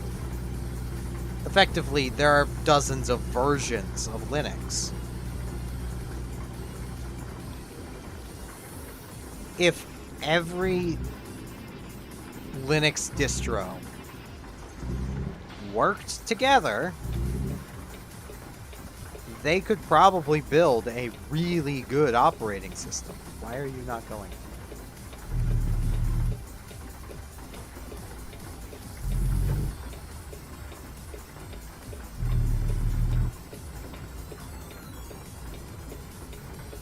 But as it stands, all of the different Linux distros are all working completely independently of each other, for the most part, and are also working towards different end goals.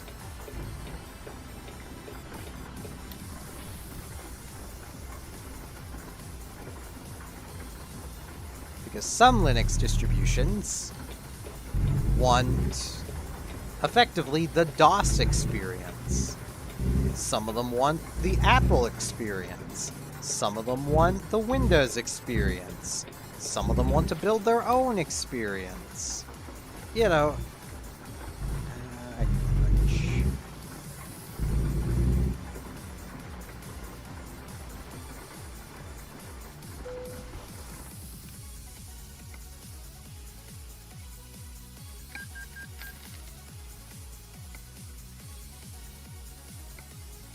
I wonder if I can add more lights.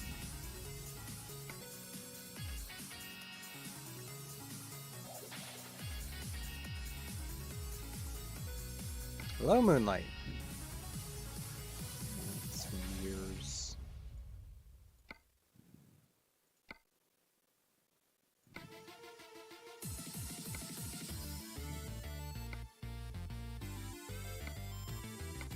Kind of hoping I might be able to add lights on the side.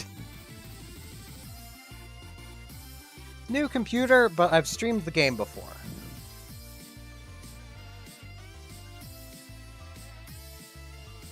This is my truck. I'm just seeing if I can add more lights to it.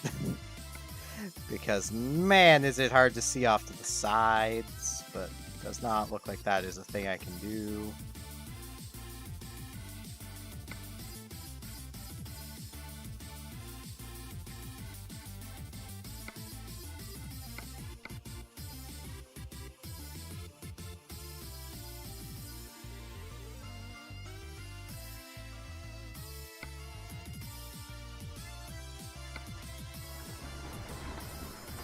I probably just wasn't seeing the option, but...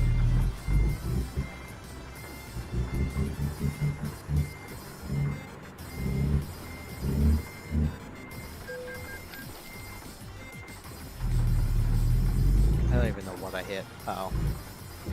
Oh well. It didn't damage me. Don't care.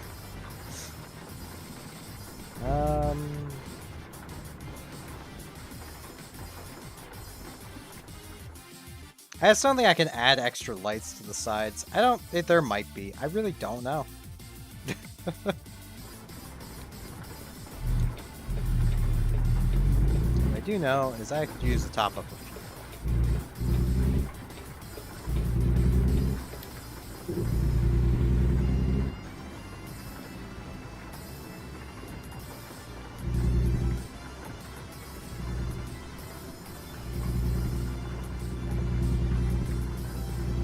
I do apologize, but once I top up my fuel, I probably will be ending the stream off, because it's almost 7 a.m. I don't know what engine's the fastest. I currently have, I believe, the best engine I can put in this exact truck.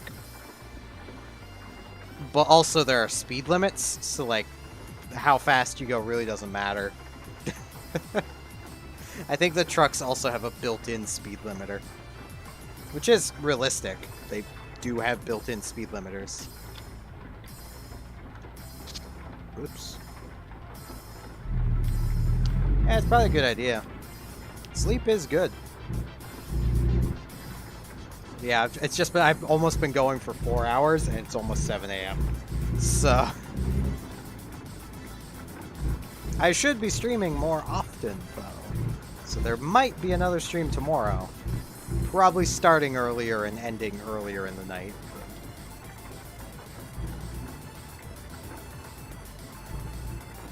Also may not be this game.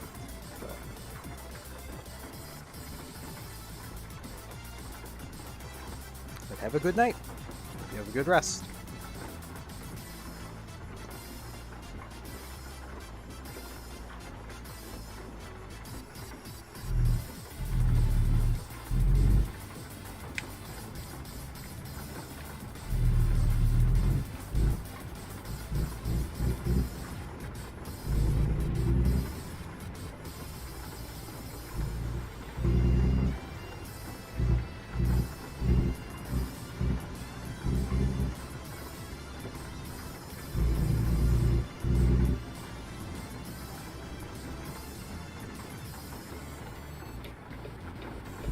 Man, if this vehicle wasn't in my way, it'd be so nice.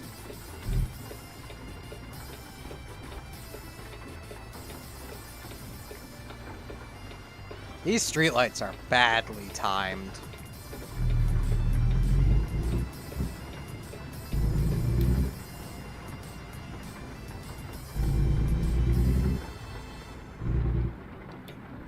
Like most streetlights tend to be at least kind of lined up. So once you're going through one, you can probably just keep going. Another Christmas mix. Playlist really likes its Christmas mixes today.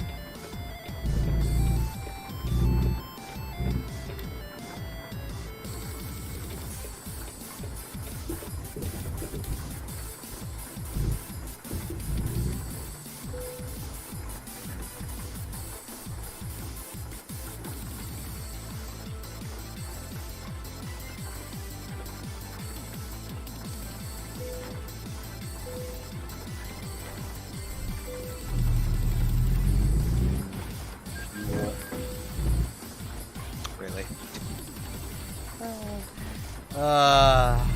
So bad at not taking damage.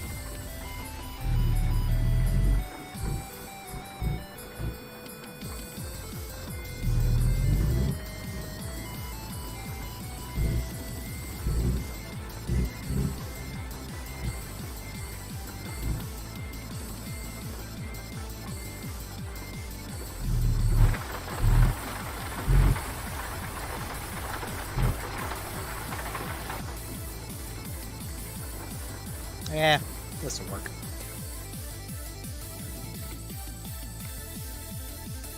Old man McGee. It's time for him to take a rest for now.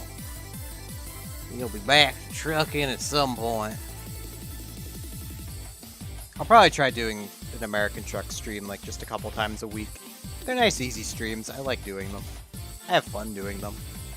But yeah, I am going to be ending this off, so I thank everyone for coming out and watching. I thank you again for the donation. I really appreciate it. Hopefully I'll be back streaming again tomorrow, and hopefully at an earlier time. So, see you all then.